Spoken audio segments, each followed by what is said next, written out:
500 top 500 multiple choice question answer हम लोग इस वीडियो में देखेंगे। भारतीय संविधान का संपूर्ण निचोड़ आज हम लोग इस क्लास में करने वाले हैं। एक ही वीडियो में आपको पूरे 500 क्वेश्चन करा देंगे। आप किसी भी गवर्नमेंट एग्जाम की तैयारी कर रहे हैं, संविधान से जो क्वेश्चन आपको पूछे जाते हैं पेपर में 100% आपको इसी क्लास से क्वेश्चंस आपके सेंटर में देखने को मिलेंगे। आज इस वीडियो को कंप्लीट देखिएगा, कोई भी क्वेश्चन जो है आपको स्किप नहीं करना है। आप कोई भी पेपर देकर आइए, अगर आपको इस वीडियो से क्वेश्चन नहीं मिलता है तो आप कमेंट करना, मैं आज के बाद पढ़ाना ही छोड़ दूंगा। बिल्कुल बहुत इंपॉर्टेंट क्वेश्चंस करवाऊंगा क्लास में साथियों। संपूर्ण पूरे संविधान का जो क्वेश्चंस बार बार परीक्षाओं में पूछा जाता है वही क्वेश्चंस मैंने इस वीडियो में लिए हैं, पूरे 500 क्वेश्चन। चलिए फिर बिना देरी किए हम लोग शुरू करेंगे। सभी साथी क्लास को एक लाइक जरूर कर देना, क्योंकि साथियों आपके क्वेश्चन आंसर आज इसी वीडियो में। चलिएगा देखिएगा, आज का पहला क्वेश्चन है, भारतीय संविधान के किस भाग में मौलिक कर्तव्यों का निर्वाह किया जाता है? बहुत इंपॉर्टेंट क्वेश्चन है। तो देखिए भारतीय संविधान के किस भाग में मौलिक कर्तव्यों का निर्वाह किया जाता है? तो देखिएगा राइट आंसर हो जाएगा भाग 4 के ए में। देखिए भाग 4 का जो ए है साथियों, उसमें मौलिक कर्तव्यों के बारे में बताया गया है भारतीय संविधान में। तो राइट आंसर आएगा ऑप्शन नंबर बी, याद रखिएगा। चलिए आज का अगला क्वेश्चन है, निम्नलिखित अनुच्छेदों में से किसमें सहकारी समिति बनाने का अधिकार वर्णित है? तो देखिए इनमें से वो कौन सा अनुच्छेद है जिसमें सहकारी समिति बनाने का अधिकार वर्णित है? तो याद रखिएगा अनुच्छेद 19 का 1 का खंड सी में। ठीक है, अनुच्छेद 19 का 1 का खंड सी में, याद रखिएगा। बिल्कुल करेक्ट आंसर है ऑप्शन नंबर ए। देखिए अनुच्छेद 19 का जो 1 है इसमें प्रेस की स्वतंत्रता के बारे में बताया गया है, और अनुच्छेद 19 का 1 का जो सी है इसमें साथियों सहकारी समिति बनाने का अधिकार वर्णित है। क्लियर है? चलिए आज का अगला क्वेश्चन है, भारत के प्रथम उप प्रधानमंत्री का नाम क्या है? तो देखिए भारत के प्रथम उप प्रधानमंत्री का नाम क्या है? तो याद रखिएगा सरदार वल्लभ भाई पटेल। देखिए सरदार वल्लभ भाई पटेल जिनको जो है साथियों सरदार की उपाधि जो है इनको सन 1928 में दिया गया था। कब? तो बारदोली सत्याग्रह के समय। याद रखिएगा सरदार वल्लभ भाई पटेल को भारत का लौह पुरुष भी कहा जाता है, ये भी आपको याद रखना है। और देखिए ये भारत के प्रथम उप प्रधानमंत्री बने थे। एक चीज आपको याद रखना है कि भारतीय संविधान में उप प्रधानमंत्री पद का उल्लेख नहीं किया गया है। ठीक है, इसीलिए आपको अभी के समय में उप प्रधानमंत्री देखने को नहीं मिलता है। ठीक है, लेकिन पहले उप प्रधानमंत्री बने थे सरदार वल्लभ भाई पटेल, ये आपको याद रखना है। अगला क्वेश्चन है, पंचायती राज ये किस सूची का विषय है? तो देखिए बहुत इंपॉर्टेंट क्वेश्चन है, याद रखिएगा पंचायती राज जो है ये राज्य सूची का विषय है, option number C. Next, Rajya Sabha के सदस्यों की अधिकतम संख्या कितनी है? तो देखिए राज्यसभा के सदस्यों की अधिकतम संख्या क्या है? तो याद रखना 250। बिल्कुल option number C correct answer है। और अगर आपसे लोकसभा सदस्यों के पूछे तो याद रखिएगा 552। नेक्स्ट क्वेश्चन है, यदि भारत के राष्ट्रपति त्यागपत्र देना चाहे तो उन्हें यह त्यागपत्र किसको संबोधित करना होगा? तो देखिए भारत के राष्ट्रपति अपना त्यागपत्र किसको देते हैं? तो उपराष्ट्रपति को। राइट है ऑप्शन नंबर सी उपराष्ट्रपति। नेक्स्ट है, देखिए राष्ट्रपति पूरे देश में या इसके किसी भी हिस्से में अनुच्छेद 352 के तहत राष्ट्रीय आपातकाल किस स्थिति में घोषित कर सकते हैं? यहाँ पर आपको दो चीजें याद रखना है कि देखिए किस अनुच्छेद में राष्ट्रीय आपातकाल के बारे में बताया गया है? तो अनुच्छेद 352 में। ठीक है, और किस स्थिति में भारत के राष्ट्रपति पूरे देश या उसके किसी हिस्से में आपातकाल की घोषणा कर सकते हैं? तो देखिए या तो जब बाहरी आक्रमण होता है तब, यानी जब कोई अलग दूसरा देश भारत पर आक्रमण करे तब, और सशस्त्र विद्रोह हो तब। यानी राइट आंसर आएगा ऑप्शन नंबर डी, 1 और 2 दोनों, यानी इन दोनों स्थिति में भारत के राष्ट्रपति अनुच्छेद 352 के तहत राष्ट्रीय आपातकाल की घोषणा कर सकते हैं। अगला क्वेश्चन है, निम्नलिखित में से कौन सी भाषा संविधान की 8वीं अनुसूची में नहीं है? तो यहाँ पर आपको याद होगा, आपने पढ़ा होगा कि संविधान की 8वीं अनुसूची में कुल 22 भाषाओं को शामिल किया गया है, जिसमें संस्कृत भी है, कश्मीरी भी है, नेपाली भी है, लेकिन फारसी नहीं है। तो इस क्वेश्चन का राइट आंसर आएगा ऑप्शन नंबर ए फारसी। नेक्स्ट है, संविधान सभा की प्रथम बैठक कब हुई थी? तो देखिए संविधान सभा की प्रथम बैठक कब हुई थी? तो याद रखिएगा 9 दिसंबर 1946 को। एक चीज आपको यहाँ और याद रखना है कि संविधान सभा का सबसे पहले विरोध या सबसे ज्यादा विरोध किसने किया था? तो मुस्लिम लीग ने। ठीक है, नेक्स्ट है, भारतीय संविधान की कौन सी विशेष व्यवस्था इंग्लैंड से ली गई है? तो देखिए इस क्वेश्चन का करेक्ट आंसर हो जाएगा ऑप्शन नंबर ए संसदीय प्रणाली। बाकी साथियों यहाँ पर अगर देखिए संघीय प्रणाली तो ये तो आपका कनाडा से लिया गया है। मूल अधिकार और सर्वोच्च न्यायपालिका ये यूएसए से, अमेरिका से, ठीक है। और संसदीय प्रणाली ये ब्रिटेन से या इंग्लैंड से, तो option number A correct answer हो जाएगा। अगला है भारतीय संविधान का कौन सा लक्षण आयरिश संविधान से अनुप्रेरित है? यानी भारतीय संविधान का कौन सा लक्षण है जो आयरलैंड के संविधान से लिया गया है? तो देखिए राइट आंसर होगा नीति निर्देशक सिद्धांत, राज्य के नीति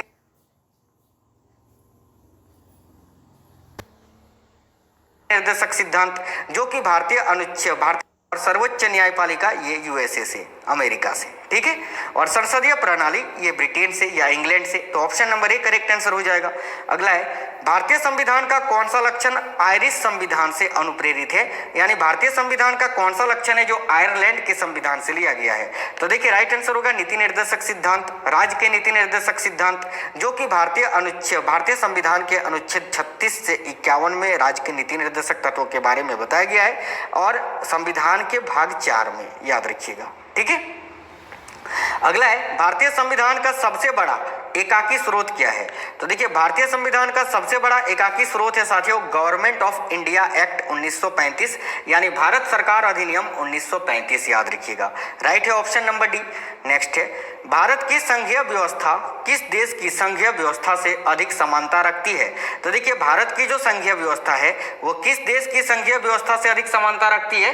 तो राइट आंसर हो जाएगा कनाडा से। आप बोलोगे सर क्यों? तो भाई भारत में जो संघीय व्यवस्था है वो तो कनाडा के ही संविधान से लिया गया है ना, तो बिल्कुल कनाडा करेक्ट आंसर हो जाएगा। अगला क्वेश्चन है भारतीय संविधान में समवर्ती सूची। देखिए भारतीय संविधान में समवर्ती सूची की अवधारणा किस देश से ली गई है? तो समवर्ती सूची पूछे तो याद रखिएगा ऑस्ट्रेलिया से, ऑप्शन नंबर बी करेक्ट होगा। भारतीय संविधान में मौलिक कर्तव्य का विचार ये किस देश से लिया गया है? तो मौलिक कर्तव्य का विचार ये किस देश से? तो रूस से। यहाँ पर एक चीज याद रखिए साथियों, मौलिक कर्तव्य रूस से। और अगर आपसे मूल अधिकार पूछे ना, अधिकार कि मूल अधिकार किस देश से लिया गया है, तो फिर आपका अमेरिका हो जाएगा, ठीक है, याद रखिएगा। चलिए अगला क्वेश्चन है भारतीय संविधान में मौलिक अधिकारों का उल्लेख करते हुए निम्नलिखित में से किस देश का अनुसरण किया गया है? तो देखिए भारतीय संविधान में मौलिक अधिकारों का उल्लेख करते हुए निम्नलिखित में से किस देश का अनुसरण किया गया है? तो जैसे कि मैंने अभी आपको बताया साथियों, किस देश का? अमेरिका का, क्योंकि देखिए मूल अधिकार या मौलिक अधिकार ये अमेरिका से लिया गया है और मूल कर्तव्य रूस से लिया गया है, ठीक है। आपको पूरा क्लास में आपको क्वेश्चन आंसर याद हो जाएगा साथियों, ठीक है। चलिए देखिएगा अगला क्वेश्चन है भारत के संविधान निर्माताओं ने न्यायिक पुनरावलोकन के विचार को कहां से ग्रहण किया है? तो याद रखिएगा अमेरिका से, ठीक है। देखिए न्याय ये कानून संबंधी जो है ये अमेरिका से ही लिया गया है। अगला क्वेश्चन है भारतीय संविधान में आपात संबंधी उपबंध भारत शासन अधिनियम 1935 और इनमें से किस देश के संविधान से लिया गया है? तो देखिए भारत में जो आपात स्थिति है, जैसे कि मैंने अभी आपको बताया, अनुच्छेद 352 के तहत राष्ट्रीय आपातकाल, अनुच्छेद 356 के तहत राष्ट्रपति शासन, अनुच्छेद 360 में आपका वित्तीय आपात की घोषणा राष्ट्रपति करते हैं। तो ये आपात संबंधी उपबंध जो है ये साथियों भारत शासन अधिनियम 1935 और किस देश के संविधान से लिया गया है? तो जर्मनी के, याद रखिएगा, जर्मनी के बीमर संविधान से, ऑप्शन नंबर बी करेक्ट है। विधि के समक्ष समता ये किस देश से लिया गया है? तो याद रखिएगा विधि के समक्ष समता ये इंग्लैंड के संविधान से लिया गया है। राइट है ऑप्शन नंबर ए इंग्लैंड। अगला है किसी राज्य में अनुच्छेद 356 के अंतर्गत राष्ट्रपति शासन सामान्यतः अधिकतम कितनी अवधि के लिए लगाया जा सकता है? यानी देखिए अनुच्छेद 356 के तहत भारत के राष्ट्रपति किसी भी राज्य में राष्ट्रपति शासन लगाते हैं, ठीक है, लगाते हैं, ये आपको पता है, लेकिन ये अधिकतम कितनी अवधि के लिए लगाया जा सकता है? तो अधिकतम 3 वर्ष तक, याद रखिएगा। अगर आपसे न्यूनतम पूछे न्यूनतम, तो न्यूनतम 6 मंथ यानी 6 महीने कम से कम 6 महीने तक, और अधिकतम आपका हो गया 3 वर्ष, याद रखिएगा। अगला है संविधान का अनुच्छेद 360 किसका प्रावधान करता है? मैंने अभी आपको बताया साथियों कि अनुच्छेद 360 जो है ये किसका प्रावधान करता है? तो वित्तीय आपात स्थिति लागू करने का। तो राइट है ऑप्शन नंबर ए। अगला है संविधान के किस अनुच्छेद के प्रावधान के अंतर्गत भारत सरकार द्वारा भारत रत्न, पद्म विभूषण आदि अलंकार प्रदान किए जाते हैं। तो देखिए राइट है अनुच्छेद 18 के तहत, याद रखिएगा ऑप्शन नंबर डी करेक्ट है। अनुच्छेद 18 का एक याद रखिएगा। बाकी देखिए अनुच्छेद 18 का संबंध किससे है, तो उपाधियों का अंत, उपाधियों का अंत याद रखिएगा। देखिए अनुच्छेद 17 में अपृष्ठता यानी छुआछूत को अंत किया गया है और अनुच्छेद 18 में उपाधियों का अंत याद रखिएगा। और अनुच्छेद 18 का एक जो है इसमें भारत सरकार द्वारा जो पुरस्कार दिए जाते हैं उसके बारे में बताया गया है। भारत के प्रथम राष्ट्रपति कौन थे? ये क्वेश्चन यार मैंने आप लोगों के लिए केवल कमेंट करने के लिए ऐड किया है। आप लोग सभी साथी इस क्वेश्चन का आंसर बताइए, देखते हैं कितनों को पता है। चलिए सभी लोग आंसर कर दीजिए कि भारत के प्रथम राष्ट्रपति कौन थे। इस क्वेश्चन का आंसर आपको कमेंट बॉक्स में कमेंट कर देना है, तो सभी लोग कमेंट कर दीजिए। अगला क्वेश्चन है संविधान निर्माण कार्य में कुल व्यय कितना हुआ था, यानी संविधान के निर्माण में कुल कितने पैसों का खर्चा हुआ था। तो देखिए करेक्ट आंसर हो जाएगा, याद रखिएगा 63,96,729 रुपया, है ना, 63,96,729 रुपये का। और अभी के समय में अगर होता तो ये करोड़ों में हो जाता। चलिए ऑप्शन नंबर ए करेक्ट है। अगला क्वेश्चन है संविधान सभा के स्थायी अध्यक्ष के रूप में किसे निर्वाचित किया गया था। तो देखिए राइट आंसर है डॉक्टर राजेंद्र प्रसाद को, याद रखिएगा, ठीक है। और अस्थायी अध्यक्ष आपको पता ही है डॉक्टर सच्चिदानंद सिन्हा जी को। संविधान सभा के प्रारूप समिति के अध्यक्ष किसे नियुक्त किया गया था। तो देखिए प्रारूप समिति के अध्यक्ष कौन थे, doctor B R. Ambedkar, option number A correct है। अगला है भारत के प्रथम मुख्य न्यायाधीश कौन थे। तो देखिए भारत के प्रथम मुख्य न्यायाधीश हीरालाल जे कानिया थे, यानी option number C Hiralal H यानी Hiralal J Kania, option number C. साथियों क्लास बिल्कुल फास्ट करेंगे क्योंकि 500 क्वेश्चन इसी क्लास में करने हैं। अगला है लोकसभा के प्रथम अध्यक्ष कौन थे। तो देखिए लोकसभा के प्रथम अध्यक्ष कौन थे, तो याद रखिएगा Ganesh Vasudev Mavalankar, option number C G B. Mavalankar. अगला है इनमें से कौन सा मौलिक अधिकार नहीं है। तो मौलिक अधिकार शिक्षा का अधिकार भी है, समानता का अधिकार भी है, स्वतंत्रता का अधिकार भी है। संपत्ति का अधिकार ये मौलिक अधिकार नहीं है। संपत्ति का अधिकार पहले मौलिक अधिकार ही था, लेकिन इसको साथियों 44वें संविधान संशोधन 1978 के तहत, देखिएगा 1978 के तहत जो है इसको वैधानिक अधिकार बना दिया गया है, याद रखिएगा। अगला है संविधान सभा के संवैधानिक सलाहकार पद पर किसकी नियुक्ति की गई थी। तो संविधान सभा के संवैधानिक सलाहकार कौन थे, तो B N. Rau, doctor B N. Rau, option number B right है। अगला है संविधान के किस संशोधन द्वारा संविधान में समाजवादी, धर्मनिरपेक्ष तथा राष्ट्र की एकता व अखंडता शब्द जोड़े गए हैं। तो देखिएगा बहुत ही इंपॉर्टेंट क्वेश्चन है, बहुत ज्यादा पूछा जाता है, याद रखिएगा 42वें संविधान संशोधन के तहत 1976 में, ठीक है। अगला क्वेश्चन है वर्तमान में भारतीय संविधान में धाराओं की कुल संख्या कितनी है।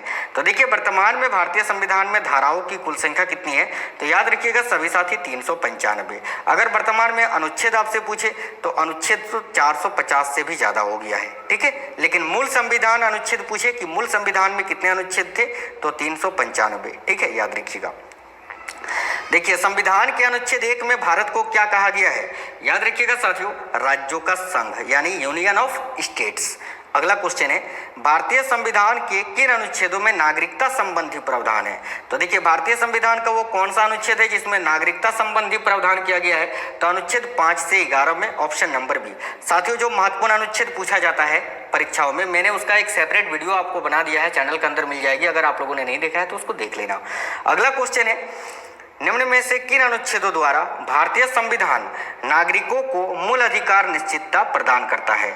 तो देखिए करेक्ट आंसर हो जाएगा, याद रखिएगा अनुच्छेद 1235 में साथियों मूल अधिकार के बारे में बताया गया है, जो कि अमेरिका के संविधान से लिया गया है, याद रखिएगा अनुच्छेद 12 से 35 तक। अगला है भारतीय संविधान के किस अनुच्छेद के अंतर्गत भाषण एवं अभिव्यक्ति की स्वतंत्रता के अधिकार की गारंटी दी गई है। तो याद रखिएगा अनुच्छेद 19 में, कोई भी नेता जो भाषण देता है ना उसकी स्वतंत्रता के बारे में अनुच्छेद 19 में बताया गया है। और यहीं पर अनुच्छेद 19 का एक पूछे तो प्रेस की स्वतंत्रता, याद रखिएगा। अगला है भारतीय संविधान के किस अनुच्छेद में प्रेस की स्वतंत्रता दी गई है। देखिए क्वेश्चन आ भी गया, तो याद रखिएगा अनुच्छेद 19 का खंड 1, ऑप्शन नंबर डी करेक्ट है। भारतीय संविधान के किस अनुच्छेद में अल्पसंख्यकों के हितों के संरक्षण की व्यवस्था की गई है। तो साथियों देखिएगा राइट आंसर है अनुच्छेद 29 में, ऑप्शन नंबर बी। अगला है भारतीय संविधान के किन अनुच्छेदों में राज्य के नीति निर्देशक तत्वों का उल्लेख है। तो याद रखिएगा साथियों अनुच्छेद 36 से 51 में, और मैंने अभी आपको बताया कि भाग 4 में, ठीक है। अगला क्वेश्चन है भारतीय संविधान के किस भाग को उसकी आत्मा की आख्या प्रदान की गई है? तो भारतीय संविधान के किस भाग को उसकी आत्मा या आत्मा का प्रधान या आत्मा की आख्या प्रदान की गई है? तो याद रखिएगा प्रस्तावना को, भारतीय संविधान की प्रस्तावना को। अगला है भारत एक किस प्रकार का राष्ट्र है? तो देखिए भारत एक धर्मनिरपेक्ष राष्ट्र है साथियों। ऑप्शन नंबर 1 करेक्ट है, क्योंकि भारत कोई भी एक निश्चित धर्म का अनुपालन नहीं करता है। भारत में सभी धर्मों को स्वतंत्रता दी गई है। अगला क्वेश्चन है भारत की संप्रभुता किसमें निहित है? तो देखिए राइट आंसर हो जाएगा साथियों भारत की जनता में। ऑप्शन नंबर डी याद रखिएगा। अगला क्वेश्चन है भारतीय संविधान को संविधान सभा द्वारा अंगीकृत किया गया था कब? तो देखिए भारतीय संविधान को संविधान सभा द्वारा कब अंगीकृत यानी अपनाया गया था? तो 26 नवंबर 1949 को, और इसी दिन संविधान बनकर तैयार भी हुआ था 26 नवंबर 1949 को। इसीलिए 26 नवंबर को संविधान दिवस मनाया जाता है, या विधि दिवस भी 26 नवंबर को ही मनाया जाता है, या तो कानून दिवस भी आप बोल सकते हैं। ठीक है, चलिए एक चीज आपको और यहाँ याद रखना है कि भारतीय संविधान को कब अपनाया गया था? तो 26 जनवरी 1950 को। ठीक है, चलिएगा अगला क्वेश्चन है किस वर्ष भारत एक प्रभुत्व संपन्न प्रजातांत्रिक गणराज्य बना? तो राइट आंसर है 1950 में, क्योंकि साथियों भारत गणतंत्र कब हुआ था? 26 जनवरी 1950 को, यानी इसी दिन भारत में संविधान लागू हुआ था, याद रखिएगा। ठीक है, 26 जनवरी को, इसीलिए 26 जनवरी को हम गणतंत्र दिवस मनाते हैं। अगला क्वेश्चन है भारत के संविधान की प्रस्तावना में प्रथम संशोधन कब किया गया था? तो प्रस्तावना में प्रथम संशोधन किया गया था 1976 में। और वैसे अगर आपसे पूछे कि संविधान में पहली बार संशोधन कब हुआ था? तो 1951 में, याद रखिएगा। प्रस्तावना में पूछे तो 1976 में। अगला क्वेश्चन है भारतीय संविधान की उद्देशिका में परिवर्तन किस संशोधन अधिनियम में किए गए थे? तो एक ही बार ये उद्देशिका में परिवर्तन किया गया था, कब? तो देखिए राइट आंसर है 42वां संविधान संशोधन 1976 में, ऑप्शन नंबर सी। अगला है विश्व का सबसे बड़ा लिखित एवं सर्वाधिक व्यापक संविधान किस देश का है? तो साथियों भारत का। और एक चीज याद रखना, अगर आपसे पूछे कि वह पहला देश कौन सा है जिसने सबसे पहले लिखित संविधान दिया था, तो अमेरिका। लेकिन सबसे बड़ा पूछे तो भारत। देखिए भारतीय राजनीतिक व्यवस्था में इनमें से कौन सर्वोच्च है? तो साथियों भारत के राजनीतिक व्यवस्था में सबसे सर्वोच्च संविधान है। ऑप्शन नंबर बी संविधान करेक्ट आंसर होगा। अगला है भारतीय संविधान का अभिभावक कौन है? तो देखिए भारतीय संविधान का रक्षा कौन करता है? सर्वोच्च न्यायालय, यानी करेक्ट आंसर क्या हो जाएगा? ऑप्शन नंबर सी।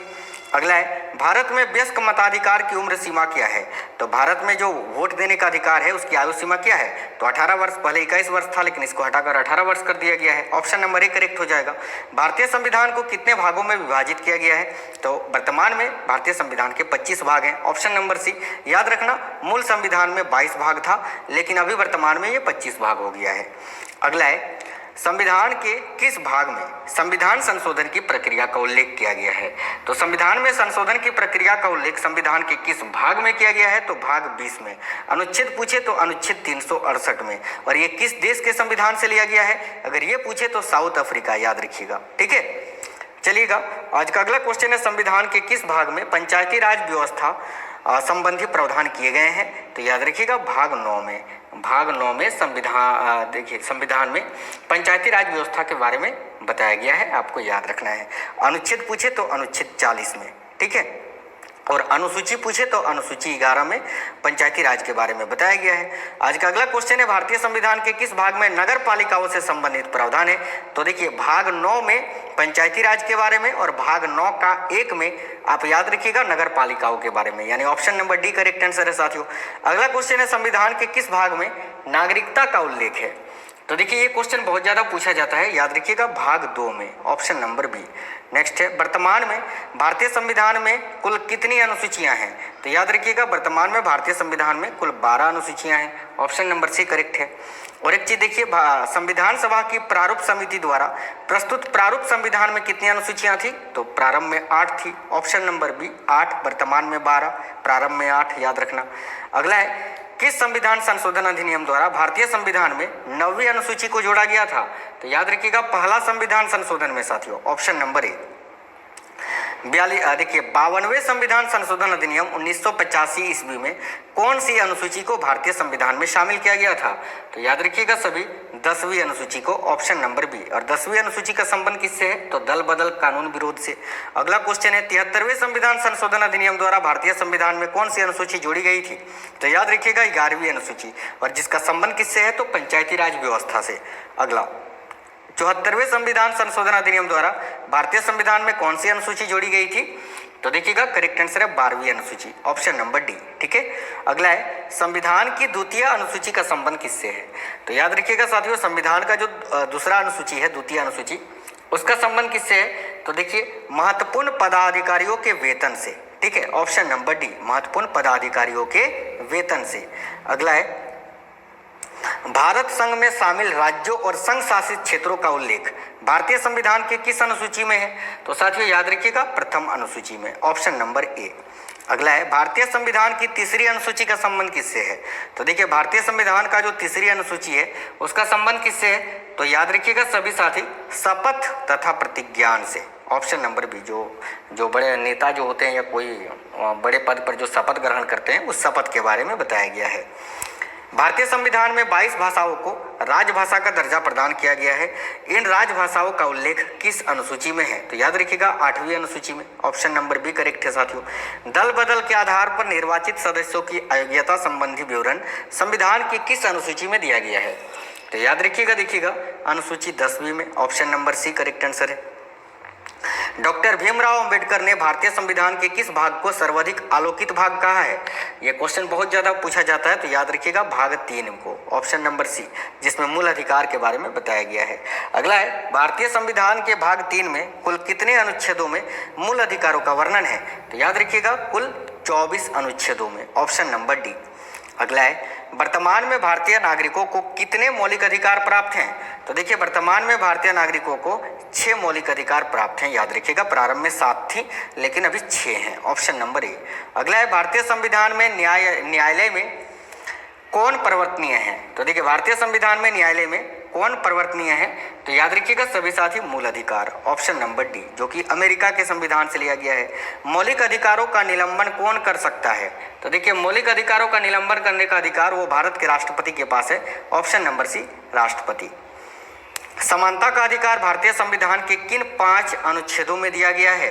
तो याद रखिएगा साथियों राइट आंसर है ऑप्शन नंबर सी, अनुच्छेद 14 से 18 में। ठीक है, जो समानता के बारे में बताता है। अगला है भारतीय संविधान के निम्नलिखित अनुच्छेदों में से कौन विधायन सत्ता पर पूर्ण नियंत्रण लगाता है? तो देखिए भारतीय संविधान के निम्नलिखित अनुच्छेदों में से कौन विधायन सत्ता पर पूर्ण नियंत्रण लगाता है? याद रखिएगा अनुच्छेद 14, ऑप्शन नंबर ए राइट आंसर है साथियों। अगला है भारतीय संविधान की छुआछूत उन्मूलन से संबंधित अनुच्छेद यानी अपृष्ठता का अंत किस अनुच्छेद में किया गया है? तो अनुच्छेद 17 में, ऑप्शन नंबर सी करेक्ट है। अनुच्छेद 18 में उपाधियों का अंत और अनुच्छेद 17 में छुआछूत। अगला है समानता का अधिकार भारतीयों के लिए सुनिश्चित करता है क्या?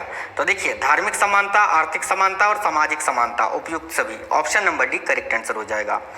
1995 में पारित अपृष्ठता अपराध अधिनियम को वर्तमान में किस नाम से जाना जाता है? तो देखिए इसको वर्तमान में जो है सिविल अधिकार संरक्षण अधिनियम के नाम से जाना जाता है, option number D correct answer है साथियों। अगला है भारतीय संविधान का अनुच्छेद 21 निम्नलिखित में से किसके विरुद्ध संरक्षण प्रदान करता है? तो याद रखिएगा कार्यपालिका तथा विधायिका दोनों के विरुद्ध, option number D correct answer है।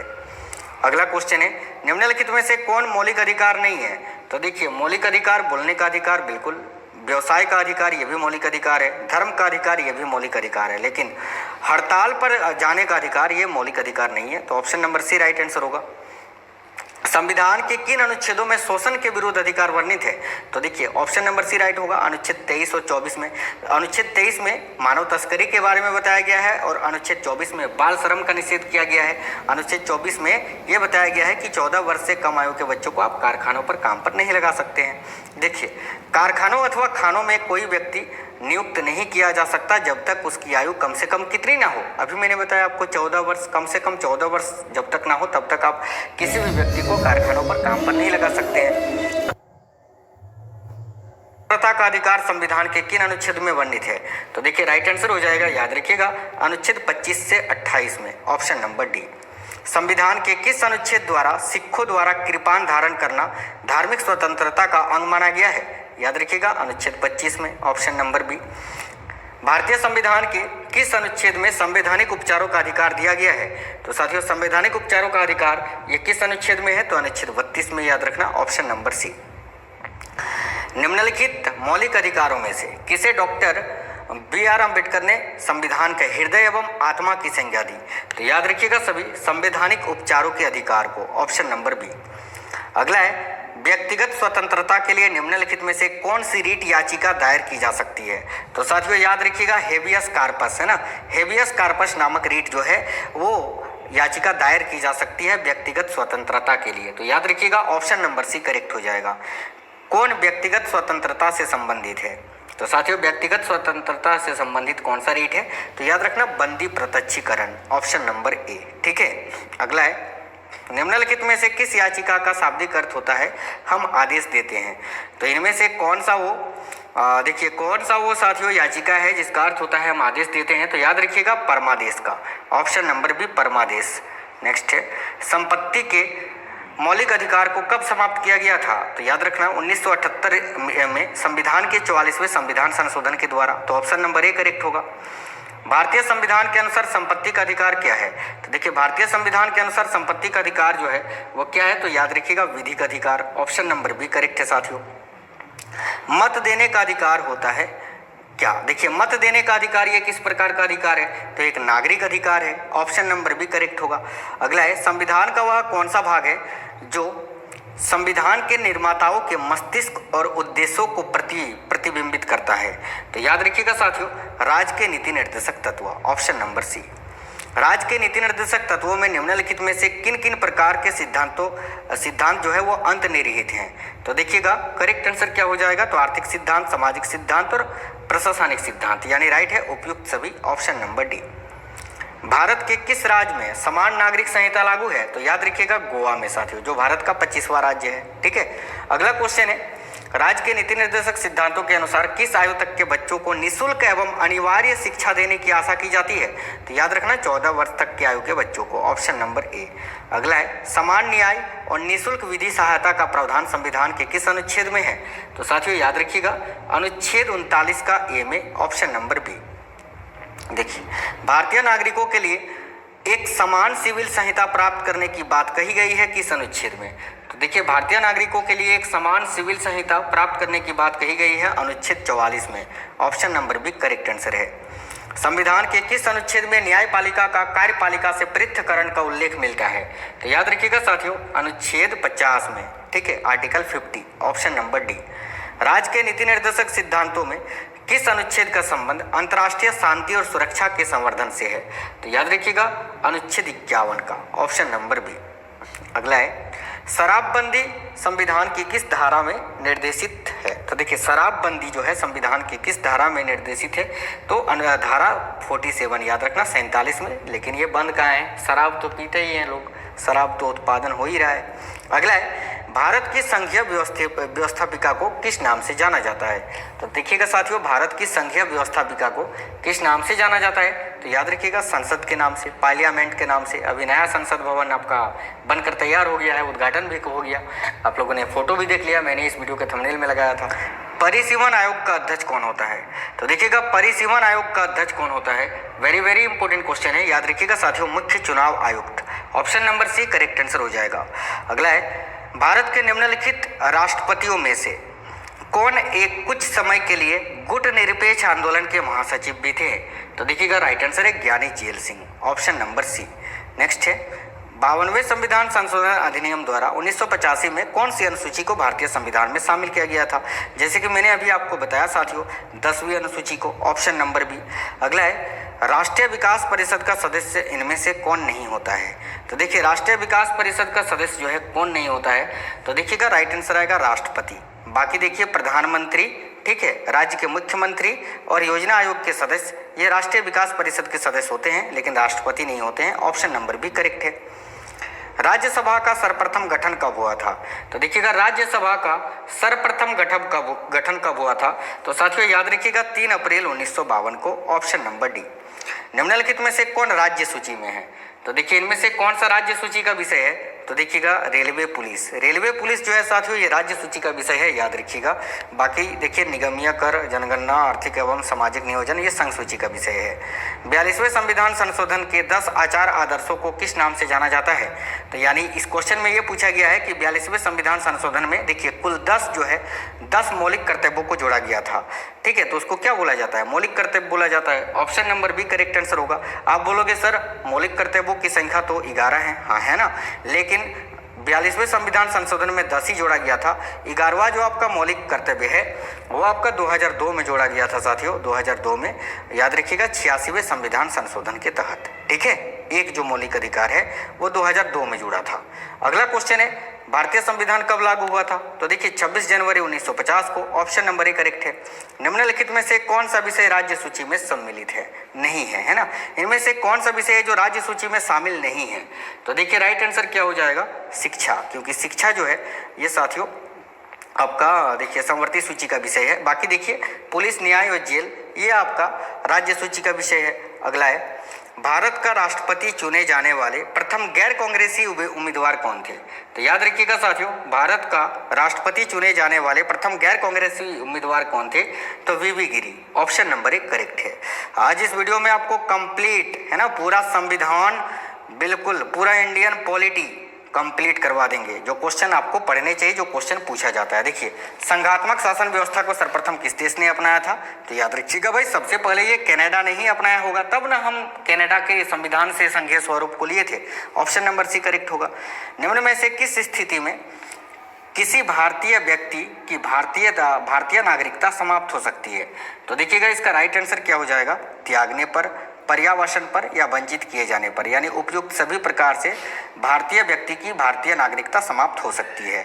अगला है संविधान के किस अनुच्छेद के अंतर्गत मंत्रीगण सामूहिक रूप से लोकसभा के प्रति उत्तरदायी होते हैं, तो याद रखना अनुच्छेद 75 में। अनुच्छेद 75 में प्रधानमंत्री पद का भी उल्लेख किया गया है, याद रखिएगा। लोकसभा का विश्वास मत प्राप्त किए बिना ही प्रधानमंत्री पद पर कार्य करने वाले प्रथम व्यक्ति कौन है, तो साथियों याद रखिएगा राइट आंसर है चौधरी चरण सिंह, जो कि कुछ समय के लिए ही भारत के प्रधानमंत्री बने थे। संविधान सभा के चुने हुए स्थायी अध्यक्ष है ना, स्थायी अध्यक्ष कौन थे, तो जैसे कि मैंने अभी आपको बताया डॉक्टर राजेंद्र प्रसाद थे। चलिएगा आज का अगला क्वेश्चन है भारतीय संविधान की प्रस्तावना के अनुसार भारत के शासन की सर्वोच्च सत्ता किसमें निहित है, तो याद रखिएगा भारत के राष्ट्रपति में। ऑप्शन नंबर 1 करेक्ट है। आपका ना भारत के राष्ट्रपति में ना, तो option number C correct answer हो जाएगा, याद रखिएगा। चलिए देखिए एक सेकंड साथियों, देखिए भारतीय संविधान की प्रस्तावना के अनुसार भारत के शासन की सर्वोच्च सत्ता ये किसमें निहित होगी, तो जनता में, है ना, माफी चाहते हैं। देखिए ऑप्शन नंबर 1 करेक्ट आंसर हो जाएगा, याद रखिएगा जनता में। चलिए अगला क्वेश्चन है प्रधानमंत्री को उसके पद की गोपनीयता की शपथ कौन दिलवाता है, तो देखिए राइट आंसर होगा भारत के राष्ट्रपति। ऑप्शन नंबर 1 इसका प्रावधान अनुच्छेद 75 में किया गया है, ठीक है। अगला क्वेश्चन है BR अम्बेडकर का संविधान सभा में निर्वाचन हुआ था कहां से, तो देखिए बाबा साहेब अम्बेडकर का कहां से चुनाव हुआ था साथियों, तो बिल्कुल याद रखिएगा सभी साथी, पश्चिम बंगाल से। ऑप्शन नंबर 1 करेक्ट आंसर हो जाएगा। अगला है कौन सा राज्य सबसे अधिक प्रतिनिधि लोकसभा में भेजता है, तो करेक्ट आंसर है उत्तर प्रदेश। भाई उत्तर प्रदेश की जनसंख्या भी सबसे अधिक है। नेक्स्ट है राष्ट्रपति किस विधेयक को पुनर्विचार के लिए नहीं लौटा सकता, तो देखिएगा याद रखिएगा इंपॉर्टेंट क्वेश्चन है धन विधेयक को। ऑप्शन नंबर सी राष्ट्रपति जो है वो धन विधेयक को पुनर्विचार के लिए नहीं लौटा सकता है। अगला है संविधान के किस अनुच्छेद में यह अंकित है कि इंडिया अर्थात भारत राज्यों का एक संघ है, तो अनुच्छेद 1 में। ऑप्शन नंबर ए राइट है। 73वां संविधान संशोधन ये किससे संबंधित है, याद रखिएगा पंचायती राज प्रणाली से। Option number C. स्थानीय सांसद और विधायक किसके पदेन सदस्य होते हैं, तो देखिए स्थानीय सांसद और विधेयक जो हैं ये किसके पदेन सदस्य होते हैं, तो आप सभी साथियों को याद रखना है जिला परिषद के। ऑप्शन नंबर सी करेक्ट है। ईवीएम का प्रयोग भारतीय चुनावों में कब से प्रारंभ हुआ, ईवीएम यानी इलेक्ट्रॉनिक वोटिंग मशीन, ये साथियों पहली बार भारतीय चुनाव में कब प्रयोग हुआ था, तो 1998 में, याद रखिएगा ऑप्शन नंबर सी। अगला है भारतीय संविधान कैसा है, तो देखिए भारतीय संविधान अंशतः कठोर और अंशतः लचीला है। ये वेरी इंपॉर्टेंट क्वेश्चन है, पूछा जाता है। ऑप्शन नंबर डी राइट है। देखिए संसद के दोनों सदनों का 17वां कौन करता है, तो याद रखिएगा भारत के राष्ट्रपति। Option number B. भारत के राष्ट्रपति की मर्जी तक निम्नलिखित में से कौन अपने पद पर रह सकता है? तो याद रखिएगा साथियों, भारत के राष्ट्रपति की मर्जी तक भारत के जो राज्यपाल हैं वो अपने पद पर रह सकते हैं। ऑप्शन नंबर सी करेक्ट है। किसी संसद सदस्य की अयोग्यता के संदर्भ में निर्णय कौन लेता है? तो देखिए इंपॉर्टेंट क्वेश्चन है, किसी संसद सदस्य की अयोग्यता के संदर्भ में निर्णय कौन लेता है? तो याद रखिएगा राष्ट्रपति, ऑप्शन नंबर सी। अगला है, शेतकारी संगठन नामक कृषक संगठन किस राज्य की राजनीति में महत्वपूर्ण भूमिका निभाता है? तो साथियों याद रखिएगा महाराष्ट्र की राजनीति में। देखिए शेतकारी संगठन नामक कृषक संगठन किस राज्य की राजनीति में महत्वपूर्ण भूमिका निभाता है? तो महाराष्ट्र राज्य की, याद रखिएगा। संविधान, भारतीय संविधान में राज्य के नीति निर्देशक तत्वों की संकल्पना किस देश के संविधान पर आधारित है? तो बिल्कुल आयरलैंड के संविधान पर। मैंने आयरिश बताया था, आयरिश यानी आयरलैंड ही, याद रखिएगा। देखिए संसद द्वारा प्रस्ताव पारित होने पर किसी राज्य में राष्ट्रपति शासन एक बार में कितने समय के लिए लागू होता है? तो मैंने अभी आपको बताया था कि न्यूनतम जो है वो 6 महीने के लिए। क्वेश्चन को कई तरह से घुमा फिरा कर पूछ लिया जाता है, ठीक है, याद रखिएगा 6 महीने के लिए न्यूनतम, और अधिकतम मैंने अभी आपको बताया 3 साल के लिए, 3 ईयर्स, है ना। चलिए नेक्स्ट क्वेश्चन है, वित्त बिल के लिए किसकी पूर्व स्वीकृति आवश्यक है? तो वित्त बिल के लिए सबसे पहले स्वीकृति ली जाती है भारत के राष्ट्रपति की। Option number C correct answer होगा।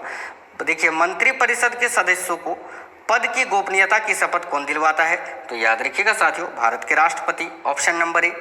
अगला है, न्यायिक पुनर्विलोकन का अधिकार ये किसे है? तो न्यायिक पुनर्विलोकन का अधिकार किसको दिया गया है? तो साथियों उच्चतम न्यायालय को, याद रखना, ऑप्शन नंबर बी। अगला है, देखिए किस संशोधन से समाजवादी, धर्मनिरपेक्षता तथा राष्ट्र की एकता एवं अखंडता शब्द भारतीय संविधान में जोड़े गए थे? तो याद रखना 42वां संविधान संशोधन। साथियों 42वें संविधान संशोधन से बहुत ज्यादा क्वेश्चन पूछा जाता है, याद रखिएगा सभी साथी, ठीक है। चलिए ये भी तो आपको पता चल ही गया कि वर्तमान समय में भारतीय संविधान के अंतर्गत संपत्ति का अधिकार एक वैधानिक अधिकार है, राइट है, ऑप्शन नंबर बी साथियों, याद रखिएगा। नेक्स्ट है, कौन व्यक्तिगत स्वतंत्रता से संबंधित है? तो देखिए व्यक्तिगत स्वतंत्रता से संबंधित है बंदी प्रत्यक्षीकरण, करेक्ट आएगा ऑप्शन नंबर ए, बंदी प्रत्यक्षीकरण। अगला है, राज्यसभा में राज्यों का प्रतिनिधित्व किस बात पर निर्भर करता है? तो देखिएगा राज्यसभा में राज्यों का प्रतिनिधित्व ये किस बात पर निर्भर करता है? तो याद रखिएगा सभी साथी, वेरी वेरी इंपॉर्टेंट क्वेश्चन है, राज्य की जनसंख्या पर, ऑप्शन नंबर बी। अगला है, संसद के किसी भी सदन के 2 सत्रों के बीच अंतराल किससे अधिक नहीं होना चाहिए? तो याद रखना 6 महीने से अधिक नहीं होना चाहिए, यानी 1 साल में कम से कम 2 बार जो है ये जो है संसद में सत्र होने ही चाहिए। अगला है, संविधान के किस अनुच्छेद द्वारा संसद की संयुक्त बैठक का प्रावधान किया गया है? तो याद रखिएगा संविधान के किस अनुच्छेद के द्वारा? तो अनुच्छेद 108 के द्वारा संयुक्त बैठक का प्रावधान किया गया है, और जब संसद के संयुक्त बैठक की जाती है तो उसकी अध्यक्षता लोकसभा अध्यक्ष ही करता है, ये आपको याद रखना है। नेक्स्ट है, लोकसभा का नेता कौन होता है? तो देखिए लोकसभा का नेता कौन होता है? प्रधानमंत्री होते हैं, ऑप्शन नंबर बी करेक्ट है, प्रधानमंत्री, ठीक है। अगला है, भारतीय संविधान की प्रस्तावना में देश का कौन सा नाम उल्लेखित है? तो याद रखिए भारत और इंडिया, ऑप्शन नंबर सी। अगला क्वेश्चन है, देखिए निम्नलिखित में से किस प्रधानमंत्री ने अपने कार्यकाल के दौरान संसद का सामना नहीं किया? तो करेक्ट है चौधरी चरण सिंह, ऑप्शन नंबर सी। मैंने बताया आपको कुछ समय के लिए ही ये जो है भारत के प्रधानमंत्री बने थे। क्या भारत का नियंत्रक एवं महालेखा परीक्षक पद ग्रहण के पूर्व शपथ लेता है? तो बिल्कुल हाँ लेता है ना, ऑप्शन नंबर ए करेक्ट है, भारत के राष्ट्रपति इसकी नियुक्ति करते हैं, यानी भारत के राष्ट्रपति जो है शपथ दिलवाते हैं। अगला है, निम्नलिखित में से कौन किसी राज्य का क्षेत्र घटा या बढ़ा सकता है? तो देखिए निम्नलिखित में से कौन किसी राज्य का क्षेत्र घटा या बढ़ा सकता है? तो याद रखिएगा संसद, पार्लियामेंट। अगला है, लोक लेखा समिति में लोकसभा एवं राज्यसभा के क्रमशः कितने कितने सदस्य होते हैं? तो याद रखिएगा साथियों 22, ऑप्शन नंबर बी करेक्ट है। क्षेत्रफल की दृष्टि से देश का सबसे छोटा लोकसभा निर्वाचन क्षेत्र कौन सा है? तो याद रखिएगा करेक्ट आंसर हो जाएगा लक्षद्वीप, ऑप्शन नंबर डी।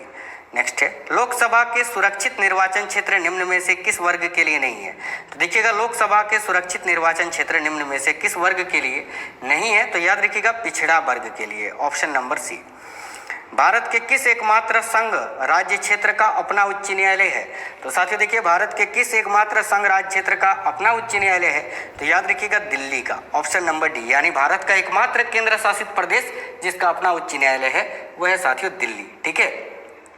अगला क्वेश्चन है, क्षेत्रों के लिए प्रशासकों की नियुक्ति कौन करता है? तो देखिएगा, याद रखिएगा, संघ शासित क्षेत्रों के लिए प्रशासकों की नियुक्ति कौन करते हैं? तो भारत के राष्ट्रपति, ऑप्शन नंबर ए। समाजवाद का अर्थ क्या होता है? साथियों याद रखिएगा, समाजवाद का अर्थ होता है सामाजिक न्याय, option number C correct answer है। अखिल भारतीय किसान सभा का गठन किस वर्ष हुआ था? तो देखिए, अखिल भारतीय किसान सभा का गठन जो है ये 1936 ईस्वी में किया गया था, ऑप्शन नंबर डी। साथियों आपको बिल्कुल फास्ट क्लास करवा रहे हैं क्योंकि 500 क्वेश्चन इसी क्लास में कंप्लीट करने हैं। अगला क्वेश्चन है, पंचायती राज संस्थाओं के संगठन के 2 स्तर होने के सुझाव किसने दिए थे? किस समिति ने? तो याद रखिएगा, अशोक मेहता समिति ने, ऑप्शन नंबर ए। ठीक है, नेक्स्ट है, उपराष्ट्रपति को उसके कार्यकाल की समाप्ति से पूर्व पद से हटाने का अधिकार किसको है? तो याद रखिएगा, संसद को, पार्लियामेंट के पास, ऑप्शन नंबर सी। देखिए, लोकसभा द्वारा पारित धन विधेयक राज्यसभा को प्राप्त होने के कितने दिनों के भीतर लोकसभा को वापस लौटाना पड़ता है? याद रखिएगा, 14 दिनों के भीतर। नेक्स्ट है, सरकारिया आयोग ये किससे संबंधित है? तो साथियों देखिए, सरकारिया आयोग का संबंध किससे है? याद रखिए, केंद्र राज्य संबंधों से, ऑप्शन नंबर डी। ठीक है, देखिए, भारतीय संविधान में संशोधन की प्रक्रिया किस देश के संविधान से प्रभावित है? तो याद रखिएगा साथियों, दक्षिण अफ्रीका से, जिसका प्रावधान अनुच्छेद 368 में किया गया है। ठीक है, चलिएगा, आज का अगला क्वेश्चन है, समान न्याय और निःशुल्क विधि सहायता का प्रावधान संविधान के किस अनुच्छेद में है? तो अनुच्छेद 39 का ए में किया गया है। नेक्स्ट है, मुख्य न्यायाधीश की अनुपस्थिति में राष्ट्रपति किसके समक्ष शपथ लेता है? यानी देखिए, राष्ट्रपति को शपथ कौन दिलवाता है? तो मुख्य न्यायाधीश। अब जब मुख्य न्यायाधीश अनुपस्थित यानी उपस्थित नहीं होते हैं तो उनको शपथ कौन दिलवाता है? तो याद रखिएगा, सर्वोच्च न्यायालय का कोई वरिष्ठ न्यायाधीश, option number D correct answer हो जाएगा। आज का अगला क्वेश्चन है, भारत का राष्ट्रपति किस प्रकार के आपातकाल की उद्घोषणा कर सकता है? तो देखिएगा, भारत के जो राष्ट्रपति हैं साथियों, राष्ट्रीय आपातकाल, राजकीय संवैधानिक आपातकाल और वित्तीय आपातकाल, इनमें से सभी प्रकार की आपातकाल की उद्घोषणा कर सकते हैं। ठीक है, अगला क्वेश्चन है, संविधान के किस अनुच्छेद में हिंदी भाषा के विकास का निर्देश दिया गया है? तो याद रखना, अनुच्छेद 343 में, ऑप्शन नंबर सी। भारतीय संविधान के किस अनुच्छेद के अंतर्गत वित्त आयोग के गठन का प्रावधान है? तो देखिएगा, याद रखिएगा, अनुच्छेद 280 के अंतर्गत वित्त आयोग का गठन किया गया है। अगला है, डोगरी भाषा किस राज्य में बोली जाती है? तो याद रखिएगा, डोगरी भाषा जो कि जम्मू कश्मीर में बोली जाती है, ऑप्शन नंबर ए। अगला क्वेश्चन है, भारत के संपरीक्षा एवं लेखा प्रणालियों का प्रधान कौन होता है? तो साथियों देखिए, भारत के संपरीक्षा एवं लेखा प्रणालियों का प्रधान कौन होता है? तो भारत का नियंत्रक एवं महालेखा परीक्षक। नेक्स्ट है, लोकसभा को उसके कार्यकाल की समाप्ति के पूर्व भी भंग किया जा सकता है, किसके द्वारा? तो याद रखिएगा, राइट आंसर है राष्ट्रपति के द्वारा मंत्री परिषद की सलाह पर, option number C correct answer है साथियों। नेक्स्ट क्वेश्चन है, भारत के संविधान में प्रथम संशोधन अधिनियम कब बना था? यानी भारत के संविधान में प्रथम बार संशोधन कब किया गया था? तो 1951 में। और अभी मैंने आपको बताया साथियों कि प्रस्तावना में पहली बार संशोधन कब किया गया था? तो 1976 में। चलिए, नेक्स्ट क्वेश्चन है, प्रधानमंत्री की नियुक्ति राष्ट्रपति करता है, यह अनुच्छेद किस अनुच्छेद में वर्णित है? तो याद रखना, अनुच्छेद 75 में, ऑप्शन नंबर सी। अविश्वास प्रस्ताव किस सदन में लाया जाता है? तो देखिएगा, अविश्वास प्रस्ताव जो है ये साथियों हमेशा लोकसभा में पेश किया जाता है, ऑप्शन नंबर ए लोकसभा करेक्ट आंसर हो जाएगा। निम्नलिखित में से किस संघ शासित क्षेत्र के प्रशासक को प्रशासक कहा जाता है? तो याद रखिएगा, राइट आंसर हो जाएगा लक्षद्वीप के, ऑप्शन नंबर ए लक्षद्वीप। राज्यसभा के लिए नामित प्रथम फिल्म अभिनेत्री कौन थी? तो राइट आंसर है नरगिस दत्त, ऑप्शन नंबर ए।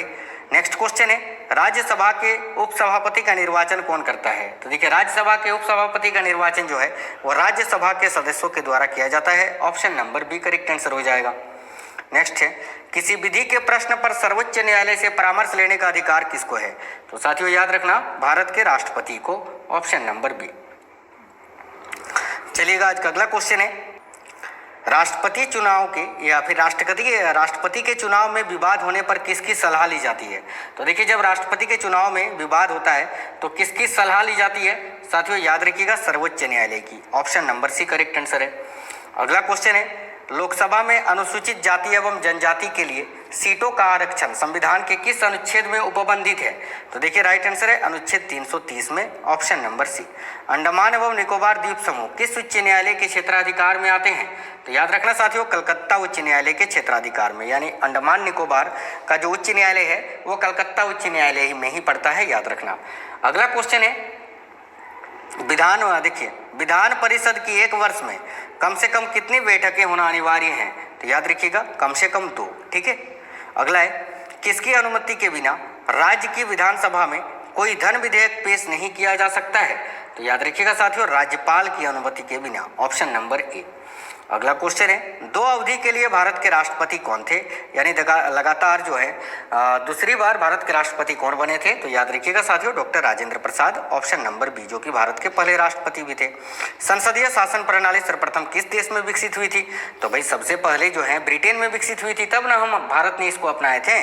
चलिए अगला क्वेश्चन है, कितने वर्षों तक लगातार बाहर रहने पर नागरिकता समाप्त हो जाती है? तो याद रखिएगा 7 वर्षों तक, option number C. Next question है, राष्ट्रपति पद के उम्मीदवार के लिए अधिकतम आयु सीमा कितनी होनी चाहिए? तो याद रखना, राष्ट्रपति पद के उम्मीदवार के लिए अधिकतम कोई भी आयु सीमा नहीं होती है। हाँ, न्यूनतम आयु सीमा होती है, न्यूनतम 35 वर्ष होना चाहिए, लेकिन अधिकतम कोई भी आयु सीमा नहीं है।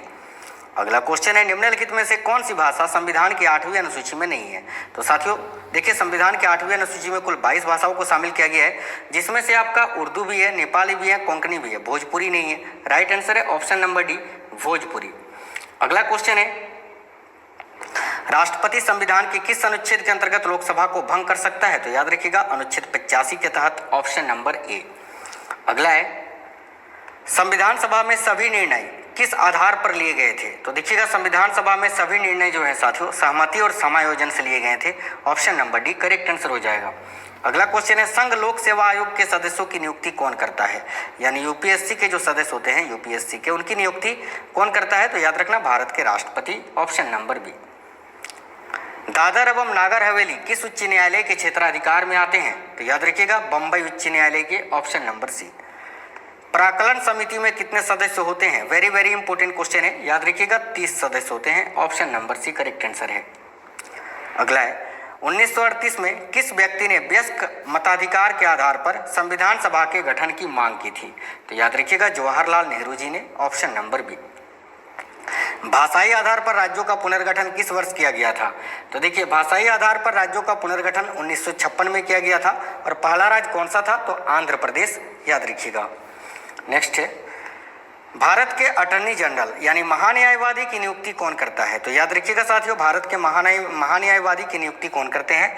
तो सभी साथियों को याद रखना है भारत के राष्ट्रपति, जिसका प्रावधान अनुच्छेद 76 में किया गया है संविधान के आर्टिकल 76 में। ठीक है, ये आपको याद रखना है। और अभी वर्तमान में भारत के महान्यायवादी यानी अटॉर्नी जनरल कौन है? तो ये भी आपको याद रखना है सभी साथियों को, आर वेंकट रमनी, जो कि 16वें नंबर के अटॉर्नी जनरल हैं। अगला क्वेश्चन है, राष्ट्रपति लोकसभा में आंग्ल भारतीय समुदाय के कितने व्यक्तियों को प्रतिनिधित्व न होने की स्थिति में मनोनीत कर सकता है? तो याद रखिएगा 2 सदस्यों को, लेकिन इस विधि को अभी हटा दिया गया है, ये भी आपको याद रखना है। भारतीय संविधान में कितनी अनुसूचियां हैं अभी वर्तमान में? तो याद रखिएगा 12 अनुसूचियां हैं। चलिएगा अगला क्वेश्चन है, राज्य के शासन का वास्तविक अध्यक्ष कौन होता है? देखिए, राज्य के शासन का वास्तविक अध्यक्ष होता है साथियों मुख्यमंत्री, याद रखिएगा ऑप्शन नंबर बी। अगला है, किस वर्ष से भूतपूर्व संसद सदस्यों के लिए पेंशन व्यवस्था लागू की गई थी? तो याद रखिए 1976 ईस्वी से, ऑप्शन नंबर सी। किस संवैधानिक संशोधन द्वारा नगर पालिका विधेयक पारित हुआ था? तो अभी मैंने आपको बताया साथियों 74वां संविधान संशोधन के तहत। चलिएगा आज का अगला क्वेश्चन है, देखिए, भारतीय संविधान का आप किस प्रकार वर्णन करेंगे? तो देखिए, भारतीय संविधान को किस प्रकार वर्णन करेंगे कि विश्व के सबसे विस्तृत संविधानों में से एक। नेक्स्ट क्वेश्चन है, सर्वोच्च न्यायालय के जजों का वेतन किसमें आहरित होता है? तो देखिए, सर्वोच्च न्यायालय के जो जज होते हैं उनका जो वेतन है वो साथियों संचित निधि से दिया जाता है। राइट आंसर है ऑप्शन नंबर डी, भारत के राष्ट्रपति, प्रधानमंत्री, राज्यों के मुख्यमंत्री, सभी का जो वेतन है वो संचित निधि से ही दिया जाता है, याद रखिएगा। ठीक है, नेक्स्ट क्वेश्चन है, न्यायिक पुनर्विलोकन का अधिकार किसको दिया गया है? तो याद रखना उच्चतम न्यायालय को, और ये किस देश के संविधान से लिया गया है? तो ये आपको याद रखना है अमेरिका के संविधान से।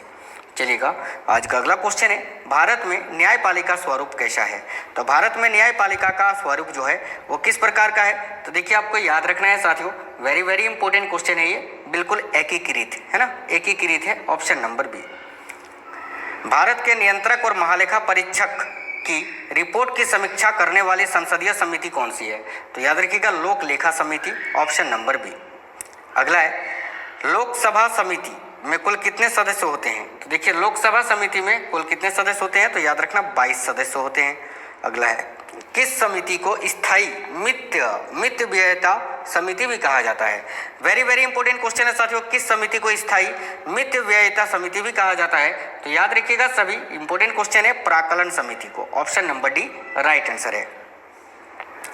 देखिए, भारत में उच्चतम न्यायालय में न्यायाधीशों की संख्या बढ़ाने का अधिकार किसको है? यानी भारत में उच्चतम न्यायालय में न्यायाधीशों की संख्या को बढ़ाने का अधिकार किसके पास है? तो याद रखिएगा भारत के संसद के पास। नेक्स्ट है, पटना उच्च न्यायालय की स्थापना कब हुई थी? याद रखिएगा साथियों, पटना उच्च न्यायालय की स्थापना कब हुई थी? तो 1916 ईस्वी में। Option number A correct answer है। अगला है, भारत का सबसे बड़ा उच्च न्यायालय कौन सा है? तो याद रखिएगा भारत का सबसे बड़ा उच्च न्यायालय है इलाहाबाद उच्च न्यायालय। Option number B. अगला है, किन राज्यों का साझा उच्च न्यायालय है? यानी कौन सा राज्य है जिसका साझा उच्च न्यायालय है? तो देखिए राइट आंसर है महाराष्ट्र व गोवा का। ऑप्शन नंबर बी करेक्ट है, जो अपने उच्च न्यायालय को साझा करते हैं। ठीक है, छत्तीसगढ़ उच्च न्यायालय कहाँ स्थित है? तो छत्तीसगढ़ का जो उच्च न्यायालय है वो कहाँ पर स्थित है, ये पूछा जाता है ये क्वेश्चन साथियों। तो याद रखिएगा बिलासपुर में। जो राज्यों के उच्च न्यायालय स्थित है वो किस जगह पर स्थित है, ये क्वेश्चन पूछे जाते हैं। उत्तराखंड उच्च न्यायालय स्थापना कहाँ की गई है? तो देखिए उत्तराखंड का जो उच्च न्यायालय है उसकी स्थापना कहाँ पर की गई है? तो याद रखिएगा नैनीताल में। ऑप्शन नंबर ए नैनीताल करेक्ट है। मध्य प्रदेश उच्च न्यायालय कहाँ स्थित है? तो याद रखिएगा मध्य प्रदेश का जो उच्च न्यायालय है वो कहाँ पर स्थित है साथियों? इंपॉर्टेंट क्वेश्चन है, तो आपको याद रखना है मध्य प्रदेश का उच्च न्यायालय ये जबलपुर में स्थित है। Option number B. केरल का उच्च न्यायालय कहाँ स्थित है? देखिए केरल का उच्च न्यायालय ये एर्नाकुलम में स्थित है। राइट है आपका ऑप्शन नंबर सी एर्नाकुलम। अगला क्वेश्चन है, उच्च न्यायालय के मुख्य न्यायाधीश की नियुक्ति कौन करता है? देखिएगा उच्च न्यायालय के जो मुख्य न्यायाधीश होते हैं उनकी नियुक्ति कौन करता है साथियों? तो याद रखना बहुत ही अच्छा क्वेश्चन है, राज्य के राज्यपाल है ना, राज्य के जो राज्यपाल होते हैं वो उच्च न्यायालय के मुख्य न्यायाधीश की नियुक्ति करता है। अगला है, उच्च न्यायालय के क्षेत्राधिकार को घटाने या बढ़ाने का अधिकार किसे है?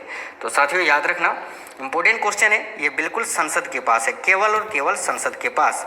उच्च न्यायालय के मुख्य न्यायाधीश पद पर नियुक्त होने वाली प्रथम महिला कौन है? देखिए उच्च न्यायालय के मुख्य न्यायाधीश पद पर नियुक्त होने वाली प्रथम महिला कौन है? तो आपको याद रखना है लीला सेठ। और ये फातिमा बीबी जो है ना, मीरा साहिब फातिमा बीबी, ये साथियों सर्वोच्च न्यायालय यानी सुप्रीम कोर्ट की न्यायाधीश बनने वाली पहली महिला थी, याद रखना। ठीक है, चलिए, राज्यों के गवर्नर यानी राज्यपाल संविधान के अंतर्गत किसके प्रति अपने आचरण के लिए उत्तरदायी होते हैं? तो याद रखना राष्ट्रपति के प्रति। Option number B. अगला है, राज्यपाल सोने के पिंजरे में निवास करने वाली चिड़िया के समतुल्य है, यह कथन किसने कहा था? तो याद रखिएगा सरोजिनी नायडू ने इस कथन को कहा था, जो कि भारत की पहली महिला राज्यपाल थी। और किस राज्य की बनी थी? तो उत्तर प्रदेश की। अगला है, गवर्नर द्वारा जारी किया गया अध्यादेश किसके द्वारा मंजूर किया जाता है?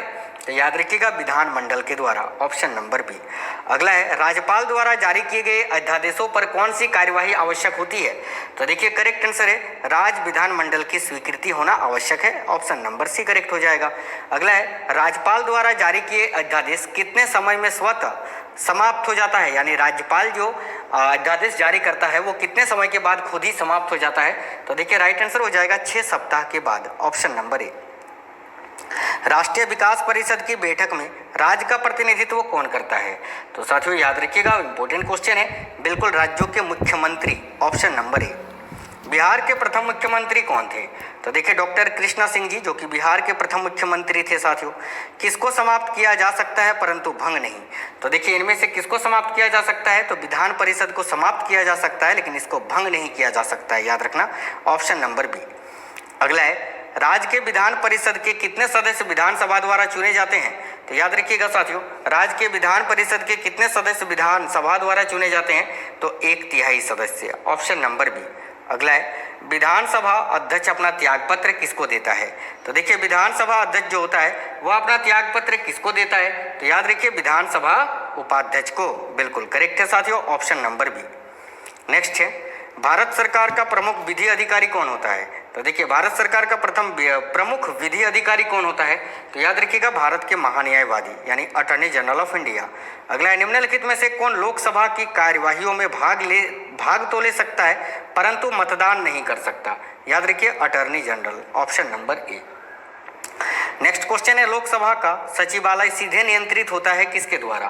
तो याद रखिएगा, लोकसभा का सचिवालय जो होता है ये सीधे नियंत्रित होता है लोकसभा के अध्यक्ष के द्वारा। ऑप्शन नंबर डी, यानी जिसको हम स्पीकर बोलते हैं। भारतीय गणराज्य में वास्तविक कार्यपालिका प्राधिकरण निम्नलिखित में से किसके पास होती है? तो याद रखिएगा, मंत्री परिषद के पास। Option number B. राज्यसभा द्वारा लोकसभा को धन विधेयक कितने समय में लौटा दिए जाने चाहिए? तो 14 दिनों में। सिंपल सा क्वेश्चन है, ऑप्शन नंबर डी करेक्ट है। देखिए, भारतीय संसद के कितने सदन हैं? तो भारतीय संसद के कुल कितने सदन हैं? तो याद रखना 2 सदन हैं, एक लोकसभा और एक राज्यसभा। अगला है, भारत की नागरिकता निम्नलिखित में से किस प्रकार प्राप्त की जा सकती है? तो देखिए, भारत की नागरिकता जन्म से, देशीयकरण से और वंशानुक्रम से, इन सभी से प्राप्त किया जा सकता है। ऑप्शन नंबर डी राइट है, ऑल। अगला है, झारखंड राज्य का गठन कब हुआ था? तो देखिए, झारखंड राज्य का गठन जो है ये बिहार से कटकर अलग हुआ था 15 नवंबर सन 2000 को। तो ऑप्शन नंबर सी करेक्ट है। संविधान के किस अनुच्छेद में धन विधेयक की परिभाषा दी गई है? तो राइट आंसर है साथियों अनुच्छेद 110 में। ऑप्शन नंबर सी। भारत के संविधान की किस अनुसूची में विभिन्न राज्यों को या राज्यों में अनुसूचित क्षेत्रों के प्रशासन और नियंत्रण के लिए विशेष उपबंध दिए गए हैं? तो याद रखिएगा, इंपॉर्टेंट क्वेश्चन है सभी साथी, बिल्कुल 5वीं अनुसूची में। Option number B. निम्नलिखित में से कौन सा शब्द भारत के संविधान की उद्देशिका में नहीं है?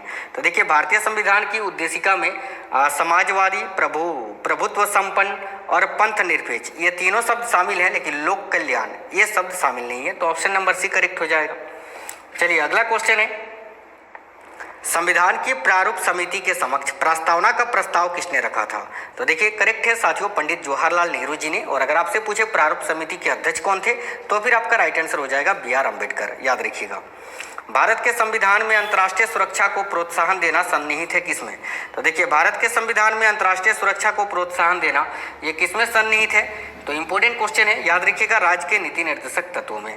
नेक्स्ट है, भारत का सॉलिसिटर जनरल होता है किस प्रकार का अधिकारी या सलाहकार? तो देखिए, भारत का जो सॉलिसिटर जनरल होता है वो एक प्रशासनिक अधिकारी होता है। Option number A correct answer है साथियों। राज्यपाल राज्य में किसका प्रतिनिधित्व करता है? या फिर देखिएगा, बहुत ही इंपॉर्टेंट क्वेश्चन है, राज्यपाल राज्य में किसका प्रतिनिधि होता है? तो याद रखिएगा सभी साथी, इंपॉर्टेंट क्वेश्चन है भाई, बहुत ही अच्छा क्वेश्चन है, बिल्कुल याद रखना, राष्ट्रपति का। ऑप्शन नंबर ए। अगला है, राज्य की कार्यपालिका शक्ति किसमें निहित होती है? तो राज्य की जो कार्यपालिका शक्ति होती है वो राज्यपाल में निहित होती है। ऑप्शन नंबर डी करेक्ट है। निम्न में से किसको हटाने का प्रावधान संविधान में नहीं है? तो देखिए, अटॉर्नी जनरल को भी हटाया जा सकता है, राष्ट्रपति को भी, उपराष्ट्रपति को भी। गवर्नर यानी राज्यों के राज्यपाल जो हैं इनको हटाने का कोई भी प्रावधान संविधान में नहीं किया गया है। इसीलिए मैंने बोला ना कि जब तक भारत के राष्ट्रपति चाहें तब तक वो अपने पद पर बने रह सकते हैं। चलिएगा, अगला क्वेश्चन है, सर्वोच्च न्यायालय किस संस्था का निरीक्षण कर सकता है? तो याद रखना, अधीनस्थ न्यायालय का। Option number C correct answer है। योजना आयोग एक किस प्रकार का निकाय है? तो देखिए, योजना आयोग जो है साथियों एक असंवैधानिक निकाय है। देखिएगा, योजना आयोग की स्थापना 1950 में की गई थी और इसको समाप्त करके देखिए याद रखना है 1 जनवरी सन 2015 को इसको नीति आयोग में बदल दिया गया था। अगला है, केंद्र और राज्यों के बीच धन के बंटवारे के संबंध में कौन राय देता है? तो याद रखिएगा, वित्त आयोग। ऑप्शन नंबर डी करेक्ट है साथियों। अगला क्वेश्चन है, देखिए, यह धन विधेयक है, इसका निर्णय कौन करता है? तो यह एक धन विधेयक है, इसका निर्णय साथियों कौन करता है? तो याद रखिएगा, लोकसभा अध्यक्ष। Option number C correct answer हो जाएगा। ठीक है, अगला क्वेश्चन है, प्रथम स्पीकर यानी वह प्रथम लोकसभा अध्यक्ष कौन थे जिसके खिलाफ लोकसभा में अविश्वास प्रस्ताव लाया गया था? तो देखिए, करेक्ट आंसर है के.एस. हेगड़े। याद रखिएगा, option number B correct answer है। नेक्स्ट है, लोकसभा के प्रथम उपाध्यक्ष कौन थे? तो देखिए, लोकसभा के प्रथम उपाध्यक्ष कौन थे? तो याद रखना, Anant Sainam Ayyangar. Option number B correct answer है साथियों। चलिएगा, आज का अगला क्वेश्चन है, निम्नलिखित में से कौन लोकसभा का नेतृत्व करता है? तो लोकसभा का नेतृत्व कौन करता है साथियों? प्रधानमंत्री करते हैं। Option number C correct answer हो जाएगा। अगला है, संघीय मंत्री परिषद का अध्यक्ष कौन होता है? तो देखिए, संघीय मंत्री परिषद का अध्यक्ष कौन होता है? याद रखिएगा, भारत के प्रधानमंत्री। Option number D. अगला है, किस प्रधानमंत्री ने एक बार पद से हटने के बाद दोबारा पद संभाला था? तो देखिए, ऐसा किया था इंदिरा गांधी जी ने। ऑप्शन नंबर ए इंदिरा गांधी, जो कि भारत की पहली महिला प्रधानमंत्री थी। सबसे कम उम्र में प्रधानमंत्री पद पर आसीन होने वाले व्यक्ति कौन है? तो साथियों याद रखना, Rajiv Gandhi. Option number A correct answer है। अगला है, भारत का संविधान मान्यता प्रदान करता है किसको? तो देखिए, भारत का जो संविधान है वो धार्मिक एवं भाषाई अल्पसंख्यकों को मान्यता प्रदान करता है। Option number A correct answer हो जाएगा। अगला है, कैबिनेट मिशन योजना के विषय में कौन सा सही नहीं है? तो देखिए, कैबिनेट मिशन योजना के विषय में प्रांतीय समूहीकरण ये तो सही है, संविधान निर्माण का अधिकार ये भी सही है, ठीक है, भारतीय सदस्यों वाला अंतरिम मंत्रिमंडल ये भी सही है, पाकिस्तान की स्वीकृति ये जो है सही नहीं है। तो राइट आंसर आएगा ऑप्शन नंबर सी। देखिए, भारतीय को वर्ष 1947 में सार्वभौम सत्ता सौंपने की योजना निम्न में से किस नाम से जानी जाती है? तो साथियों याद रखना, माउंट बेटन योजना के नाम से। ये क्वेश्चन बहुत इंपॉर्टेंट है, आपको याद रखना है। अगला क्वेश्चन है मांटे मिर्लो सुधार बिल का उद्देश्य क्या था? तो देखिए, करेक्ट आंसर हो जाएगा, याद रखिएगा, पृथक निर्वाचन प्रणाली, ऑप्शन नंबर ए। अगला है, किस वाद ने संसद को मौलिक अधिकार में संशोधन का अधिकार दिया था? तो देखिए, किस वाद ने? तो याद रखिए, केशवानंद भारती वाद ने, ऑप्शन नंबर डी इस क्वेश्चन का राइट आंसर हो जाएगा। अगला है, संविधान के अंतर्गत बंदी प्रत्यक्षीकरण समादेश जारी करने का अधिकार किसमें निहित है? तो याद रखना, उच्च तथा उच्चतम न्यायालय दोनों को ही। तो option number A correct answer हो जाएगा साथियों। चलिए अगला क्वेश्चन है, लेखा परीक्षण का मुख्य उद्देश्य किसके व्यय पर नियंत्रित करना होता है? तो देखिए, लेखा परीक्षण का मुख्य उद्देश्य किसके व्यय को नियंत्रण करना होता है? तो याद रखिएगा, कार्यपालिका के, option number A correct answer है साथियों। भारत के नियंत्रक एवं महालेखा परीक्षक की नियुक्ति संविधान के किस अनुच्छेद के तहत की जाती है? तो याद रखिएगा, भारत के नियंत्रक एवं महालेखा परीक्षक की जो नियुक्ति है वो किस अनुच्छेद के तहत की जाती है? वेरी वेरी इंपॉर्टेंट क्वेश्चन है, याद रखना, अनुच्छेद 148 के तहत, ऑप्शन नंबर सी। संयुक्त प्रवर समिति में कितने सदस्य होते हैं? तो याद रखना, 45 सदस्य होते हैं, ऑप्शन नंबर सी करेक्ट होएगा साथियों। अगला है, सार्वजनिक लोक सेवा समिति में राज्यसभा के कितने सदस्य होते हैं? तो देखिए, सार्वजनिक लोक लेखा समिति में राज्यसभा के कितने सदस्य होते हैं? याद रखिएगा, 7 सदस्य होते हैं, ऑप्शन नंबर ए। प्राक्कलन समिति मैंने अभी आपको बताया कितने सदस्य होते हैं? 30 सदस्य होते हैं, ऑप्शन नंबर सी करेक्ट है साथियों। अगला है, भारत में संसदीय समिति प्रणाली की शुरुआत निम्नलिखित में से किसकी सिफारिश पर किया गया था? तो याद रखिएगा, संसद की नियम समिति के द्वारा, option number B right answer है। चलिएगा आज का अगला क्वेश्चन देखते हैं। तो ये रही स्क्रीन पर आपका अगला क्वेश्चन है, भारत की संविधान के किस भाग में संघीय न्यायपालिका का उल्लेख किया गया है? तो भाग में पूछा है, तो याद रखना भाग 5 में, ऑप्शन नंबर डी। निम्नलिखित में से किसके अंतर्गत भारत में सर्वप्रथम सर्वोच्च न्यायालय की स्थापना हुई थी? तो देखिए, भारत में सर्वप्रथम सर्वोच्च न्यायालय की स्थापना किसके अंतर्गत की गई थी? तो याद रखना, इंपॉर्टेंट क्वेश्चन है, देखिए, रेगुलेटिंग एक्ट 1773 के द्वारा, ऑप्शन नंबर ए। प्राक्कलन समिति के सदस्य जो हैं वो किस प्रकार से चुने जाते हैं? तो देखिए, करेक्ट आंसर है केवल लोकसभा से, है ना। प्राक्कलन समिति के सदस्य केवल लोकसभा से ही चुने जाते हैं, ये आपको याद रखना है। अगला क्वेश्चन है, भारत में नई संसदीय समिति प्रणाली की शुरुआत कब हुई थी? तो राइट है, 1991 ईस्वी में। अगला क्वेश्चन है, निम्नलिखित में से कौन स्थायी समिति है? तो देखिए, प्राक्कलन समिति, लोक लेखा समिति, नियम समिति, ये तीनों ही स्थायी समिति है, तो option number D right answer हो जाएगा साथियों। आज का अगला क्वेश्चन है, सर्वोच्च न्यायालय में तटस्थ न्यायाधीशों की नियुक्ति किस देश की न्याय प्रणाली से प्रेरित है? तो याद रखिएगा, फ्रांस की, option number D right answer है साथियों। आज का अगला क्वेश्चन है, जनहित याचिका दायर की जा सकती है कहाँ पर? तो उच्च न्यायालय में और सर्वोच्च न्यायालय में, दोनों में ही। तो करेक्ट है ऑप्शन नंबर सी, ठीक है, याद रखना। आज का अगला क्वेश्चन है, देखिए, मंत्रिपरिषद किस सिद्धांत पर कार्य करती है? तो याद रखिएगा साथियों, देखिए, निजी उत्तरदायित्व सिद्धांत और सामूहिक उत्तरदायित्व सिद्धांत उपयुक्त दोनों पर ही। तो राइट आंसर आएगा ऑप्शन नंबर सी, याद रखिएगा।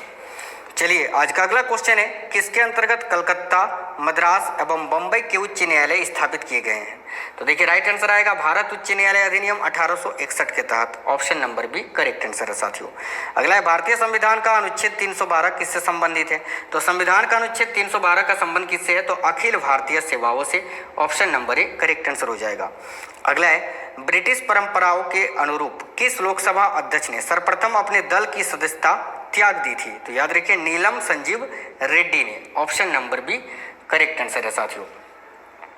आज का अगला क्वेश्चन है, प्रथम पिछड़ा वर्ग आयोग के अध्यक्ष कौन थे?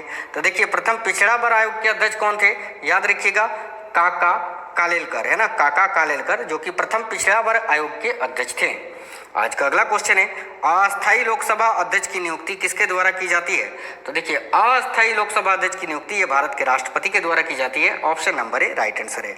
लोकसभा का विरोधी दल के पहले मान्यता प्राप्त नेता कौन थे? तो देखिए, करेक्ट आंसर होगा राम सुभग सिंह जी, जो कि लोकसभा का विरोधी दल के पहले मान्यता प्राप्त नेता थे। आज का अगला क्वेश्चन है, निम्नलिखित में से कौन सा एक वित्त आयोग का कार्य नहीं है? तो देखिए इनमें से कौन सा एक वित्त आयोग का कार्य नहीं है? तो साथियों देखिएगा, बहुत ही इंपॉर्टेंट क्वेश्चन है, आपको याद रखना है निम्नलिखित में से कौन सा एक वित्त आयोग का कार्य नहीं है? तो याद रखिएगा, व्यापार कर का विभाजन, ये जो है वित्त आयोग का कार्य नहीं है। ऑप्शन नंबर डी करेक्ट होगा। किस संसदीय समिति को प्राक्कलन समिति की जुड़वा वाहन कहा जाता है? तो देखिए राइट आंसर हो जाएगा लोक सेवा समिति को, ऑप्शन नंबर डी। आज का अगला क्वेश्चन है, देखिएगा, भारतीय संविधान की तीसरी अनुसूची का संबंध किससे है? तो शपथ तथा प्रतिज्ञान से, मैंने आपको बताया साथियों। आज का अगला क्वेश्चन है, निम्नलिखित में से कौन सा केंद्र शासित प्रदेश नहीं है? तो देखिए लक्षद्वीप, दमनदीप, पुडुचेरी, ये भी केंद्र शासित प्रदेश से तो ही है तीनों, लेकिन मिजोरम जो है ये भारत का एक राज्य है साथियों, भारत के पूर्वोत्तर क्षेत्र का एक राज्य है, ये तो केंद्र शासित प्रदेश नहीं है। नेक्स्ट क्वेश्चन है, प्रधानमंत्री पद पर नियुक्त होते समय निम्नलिखित में से कौन राज्यसभा का सदस्य था? तो देखिए इंदिरा गांधी, इंद्र कुमार गुजराल और साथियों देखिए मनमोहन सिंह, उपयुक्त सभी, राइट आएगा ऑप्शन नंबर डी, ये सभी। अगला है राज्य सूची का विषय है, इनमें से कौन सा एक राज्य सूची का विषय है? तो देखिए न्याय, न्याय जो है ये साथियों राज्य सूची का विषय है, तो ऑप्शन नंबर ए इस क्वेश्चन का करेक्ट आंसर हो जाएगा। ठीक है, चलिएगा आज का अगला क्वेश्चन देखते हैं। तो देखिएगा, सामाजिक सुरक्षा एवं सामाजिक बीमा विषय ये किस सूची का विषय है? तो करेक्ट आंसर है संवर्ती सूची का, ऑप्शन नंबर ए करेक्ट है, संवर्ती सूची, जो कि ऑस्ट्रेलिया के संविधान से लिया गया है। नेक्स्ट क्वेश्चन है, लोकसभा का उम्मीदवार होने के लिए अल्पतम उम्र क्या है? तो देखिए लोकसभा का उम्मीदवार होने के लिए अल्पतम उम्र सीमा क्या है?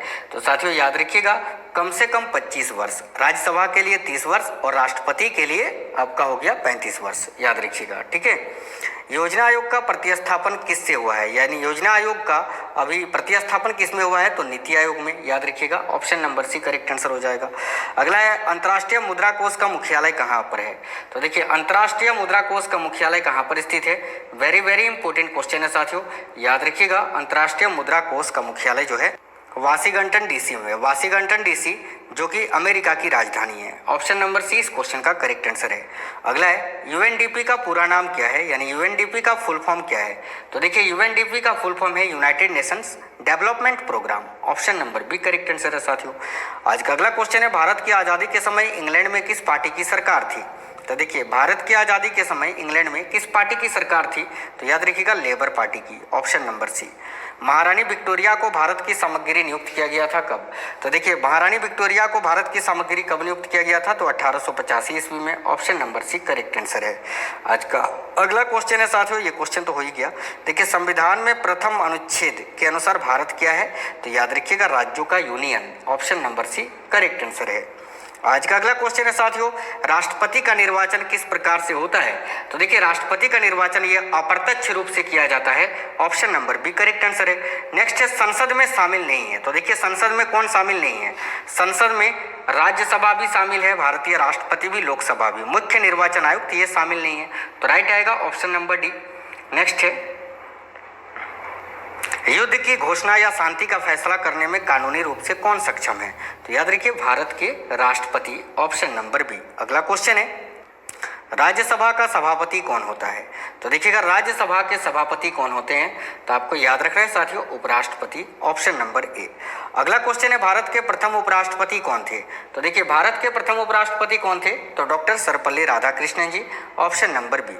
अगला है, नए राज्य के गठन अथवा सीमा में परिवर्तन करने का अधिकार किसको है? यानी नए राज्य का अगर गठन करना है केंद्र सरकार को तो वो अधिकार किसके पास है? तो याद रखिए संसद के पास, ऑप्शन नंबर बी।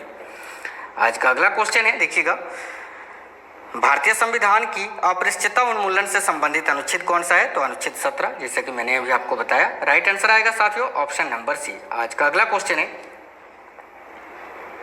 भारतीय संविधान में निम्नलिखित में से किस पद का उल्लेख नहीं है? तो देखिए राइट आंसर हो जाएगा, याद रखिएगा उप प्रधानमंत्री पद का, ऑप्शन नंबर बी। भारतीय संविधान के अनुच्छेद 74 और 75 किन विषयों पर विचार करते हैं? तो याद रखिएगा राइट आंसर है साथियों मंत्री परिषद के विषय पर, ऑप्शन नंबर ए राइट आंसर है। नेक्स्ट है, अगला क्वेश्चन है, अंतर्राष्ट्रीय न्यायालय कहाँ स्थित है?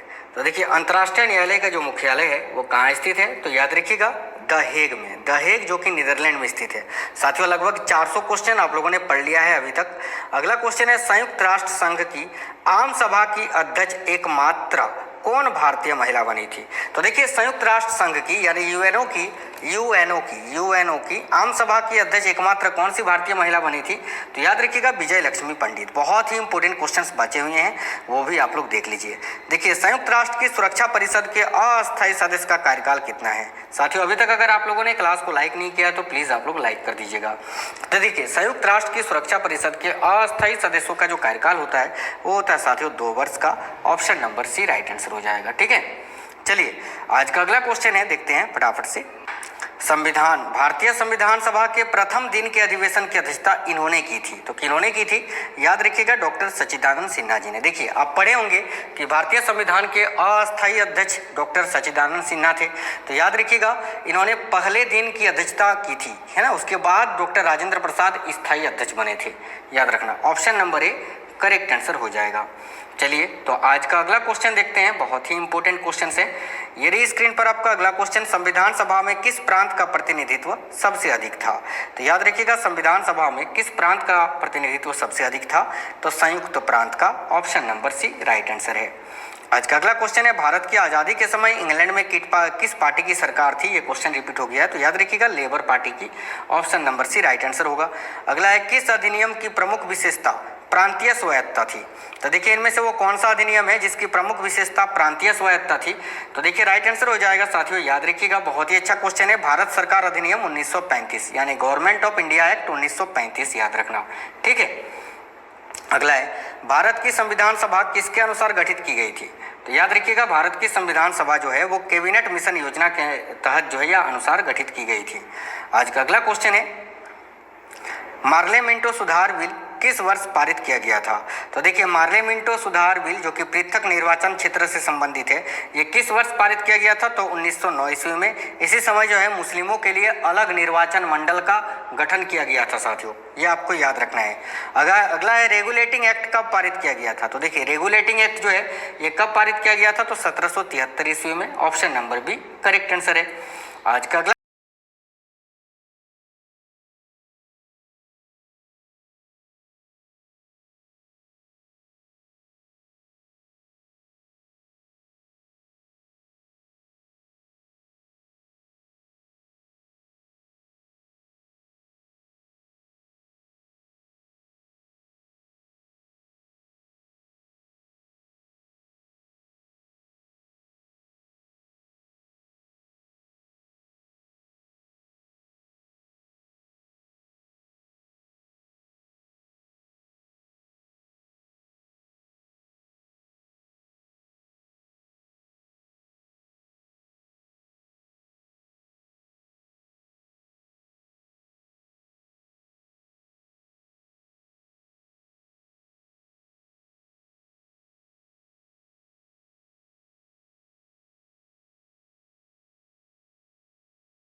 धार्मिक स्वतंत्रता का अधिकार किस अनुच्छेद के द्वारा दिया गया है? तो इसका राइट आंसर होगा ऑप्शन नंबर बी, अनुच्छेद 25। मैंने अभी आपको बताया कि अनुच्छेद 25 से 28 में जो है धार्मिक स्वतंत्रता के बारे में बताया गया है। अगला क्वेश्चन है, भारत की संचित निधि से धन निर्गम पर किसका नियंत्रण होता है? तो देखिए राइट आंसर है साथियों संसद का। याद रखिएगा, भारत की संचित निधि से जो धन निर्गम होता है उस पर किसका नियंत्रण होता है? तो संसद का। चलिए आज का अगला क्वेश्चन है, देखिए संसदीय शासन प्रणाली में वास्तविक कार्यपालिका शक्ति किसमें होती है? तो याद रखिएगा प्रधानमंत्री में, ऑप्शन नंबर बी। अगला है, मंत्रिमंडल की बैठक की अध्यक्षता कौन करता है? तो याद रखना मंत्रिमंडल का जो बैठक होता है उसकी अध्यक्षता कौन करता है? तो भारत के प्रधानमंत्री, option number B correct answer है साथियों। बहुत ही इंपॉर्टेंट क्वेश्चंस आपको करवा रहे हैं आज के क्लास में। बिल्कुल इस वीडियो को देखने के बाद संविधान के बहुत सारे डाउट्स आपके कंप्लीट हो जाएंगे। देखिए मंत्रिपरिषद में निम्नलिखित में से कौन शामिल नहीं रहता है? तो साथियों याद रखिएगा, मंत्रिपरिषद में देखिए कैबिनेट मंत्री तो होते ही हैं, उप मंत्री भी होते हैं, राज्य मंत्री भी होते हैं, संसदीय सचिव शामिल नहीं होते हैं। तो option number B correct answer हो जाएगा संसदीय सचिव। चलिए आज का अगला क्वेश्चन देखते हैं, लोकसभा का सचिवालय किसके प्रत्यक्ष पर्यवेक्षण एवं नियंत्रण में कार्य करता है? तो याद रखिएगा लोकसभा अध्यक्ष के, है ना। तो लोकसभा अध्यक्ष आपका इस क्वेश्चन का करेक्ट आंसर हो जाएगा। चलिए आज का अगला क्वेश्चन है, लोकसभा में विपक्ष में किसी दल के नेता के रूप में मान्यता किसके द्वारा दी जाती है? यानी लोकसभा में विपक्ष के किसी भी दल के नेता के रूप में मान्यता कौन देता है? तो साथियों याद रखना लोकसभा अध्यक्ष, ऑप्शन नंबर डी करेक्ट है। अगला है, जिस समिति की सिफारिश पर भारत में पंचायती राज की स्थापना की गई थी उसकी अध्यक्षता या अध्यक्ष कौन थे? तो याद रखिएगा बलवंत राय मेहता, ऑप्शन नंबर डी। चलिए आज का अगला क्वेश्चन है, ग्राम पंचायत का निर्वाचन कराना निर्भर करता है किस पर? तो देखिए ग्राम पंचायत का निर्वाचन कराना ये किस पर निर्भर करता है? तो साथियों याद रखिएगा राज्य सरकार पर। करेक्ट आंसर है ऑप्शन नंबर बी राज्य सरकार। 1977 ईस्वी में पंचायती राज व्यवस्था की समीक्षा के लिए गठित की गई समिति की अध्यक्षता किसने की थी? तो राइट आंसर है अशोक मेहता ने, ऑप्शन नंबर सी। पंचायती राज प्रणाली कहाँ नहीं है? तो देखिए पंचायती राज प्रणाली ये आंध्र प्रदेश, उड़ीसा, राजस्थान से तो इसका उत्पन्न ही हुआ है शुरू, आंध्र प्रदेश में नहीं है। Option number A correct answer हो जाएगा आंध्र प्रदेश। निम्नलिखित में से भारत का पहला नगर निगम, है ना, भारत का पहला नगर निगम कहाँ स्थापित हुआ था? तो देखिए भारत का पहला नगर निगम ये चेन्नई में स्थापित हुआ था, चेन्नई जो कि तमिलनाडु राज्य की राजधानी है। अगला क्वेश्चन है, यदि पंचायत भंग होती है तो किस अवधि के अंदर निर्वाचन होंगे? याद रखिएगा 6 महीने के भीतर, ऑप्शन नंबर सी। पंचायत स्तर पर राज्य सरकार का प्रतिनिधित्व कौन करता है? तो याद रखिएगा ग्राम का मुखिया, option number D right answer है साथियों। आज का अगला क्वेश्चन है, पंचायती चुनाव के लिए उम्मीदवारों की न्यूनतम आयु कितनी होनी चाहिए? राइट आंसर है साथियों 21 वर्ष, याद रखिएगा ऑप्शन नंबर सी। देखिए वह भारतीय राजनीतिक दल कौन सा है जिसकी स्थापना ताशकंद में हुई थी? तो करेक्ट आंसर हो जाएगा भारतीय communist party, option number B correct answer है साथियों। चलिए नेक्स्ट क्वेश्चन है, भारत में पंचायती राज प्रारंभ किया गया था कब? तो देखिए भारत में पंचायती राज कब प्रारंभ किया गया था? तो 1959 ईस्वी में, याद रखिएगा राजस्थान के नागौर जिले से। ठीक है, किस संविधान संशोधन अधिनियम द्वारा वयस्क मताधिकार की आयु सीमा 21 वर्ष से घटाकर 18 वर्ष कर दी गई थी? तो याद रखना 61वां संविधान संशोधन अधिनियम के द्वारा। ठीक है, आज का अगला क्वेश्चन है, वह संवैधानिक संशोधन कौन सा है जिसके द्वारा राजनीतिक दल बदल पर प्रतिबंध लगाया गया था? तो साथियों देखिए करेक्ट आंसर हो जाएगा 1985 का 52वां संविधान संशोधन अधिनियम। ठीक है, आज का अगला क्वेश्चन है, देखिएगा भारतीय संविधान के संशोधन में कौन सा संशोधन केंद्रीय मंत्रिमंडल के आकार को सीमित करता है? तो राइट आंसर है साथियों याद रखना 91वां संविधान संशोधन, ऑप्शन नंबर बी। आज का अगला क्वेश्चन है, राजनीतिक दल निम्नलिखित में से किसके लिए जरूरी है?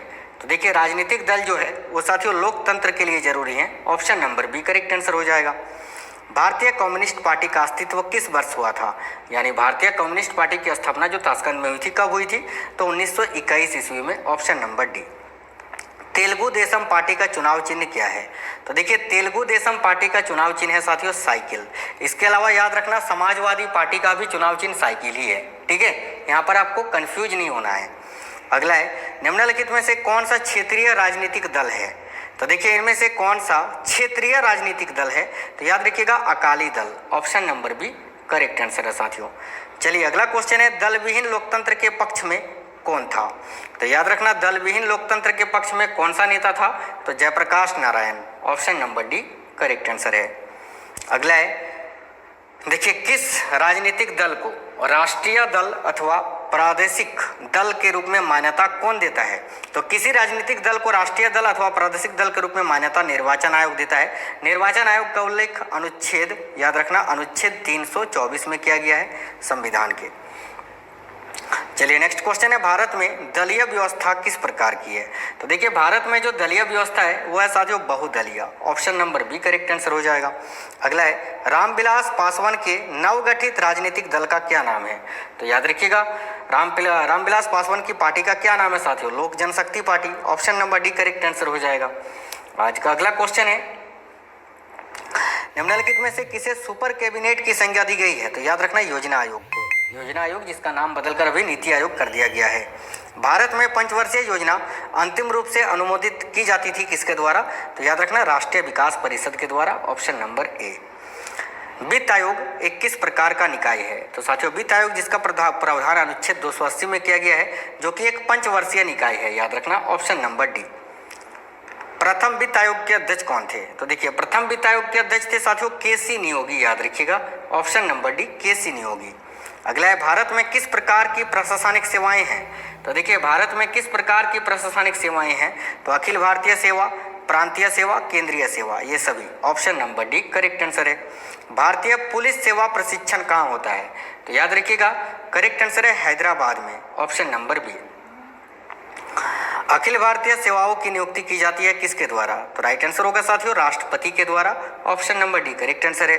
अगला है, संघ लोक सेवा आयोग के अध्यक्ष के अलावे कितने सदस्य होते हैं? तो देखिए, संघ लोक सेवा आयोग में अध्यक्ष के अलावे और कितने सदस्य होते हैं? तो 9। अध्यक्ष को लेकर 10 है ना, अध्यक्ष को मिलाकर 10, लेकिन अध्यक्ष के अलावे 9। ऑप्शन नंबर बी करेक्ट है। आज का अगला क्वेश्चन है, भारत की निर्वाचन पद्धति निम्न में से किस देश के निर्वाचन पद्धति के अनुरूप है? तो राइट आंसर हो जाएगा, याद रखिएगा सभी साथी, ब्रिटेन के। Option number C correct answer है साथियों। आज का अगला क्वेश्चन है, भारत या भारतीय संविधान के किस अनुच्छेद में निर्वाचन आयोग का वर्णन है? तो अभी मैंने बताया आपको, अनुच्छेद 324 में। Option number B. अगला है, भारत में प्रथम आम चुनाव किस वर्ष किए गए थे? तो देखिए, भारत में पहली बार आम चुनाव 1951-52 में किए गए थे। Option number D correct answer है साथियों। भारत में पहली बार महिलाओं को मताधिकार कब प्राप्त हुआ था?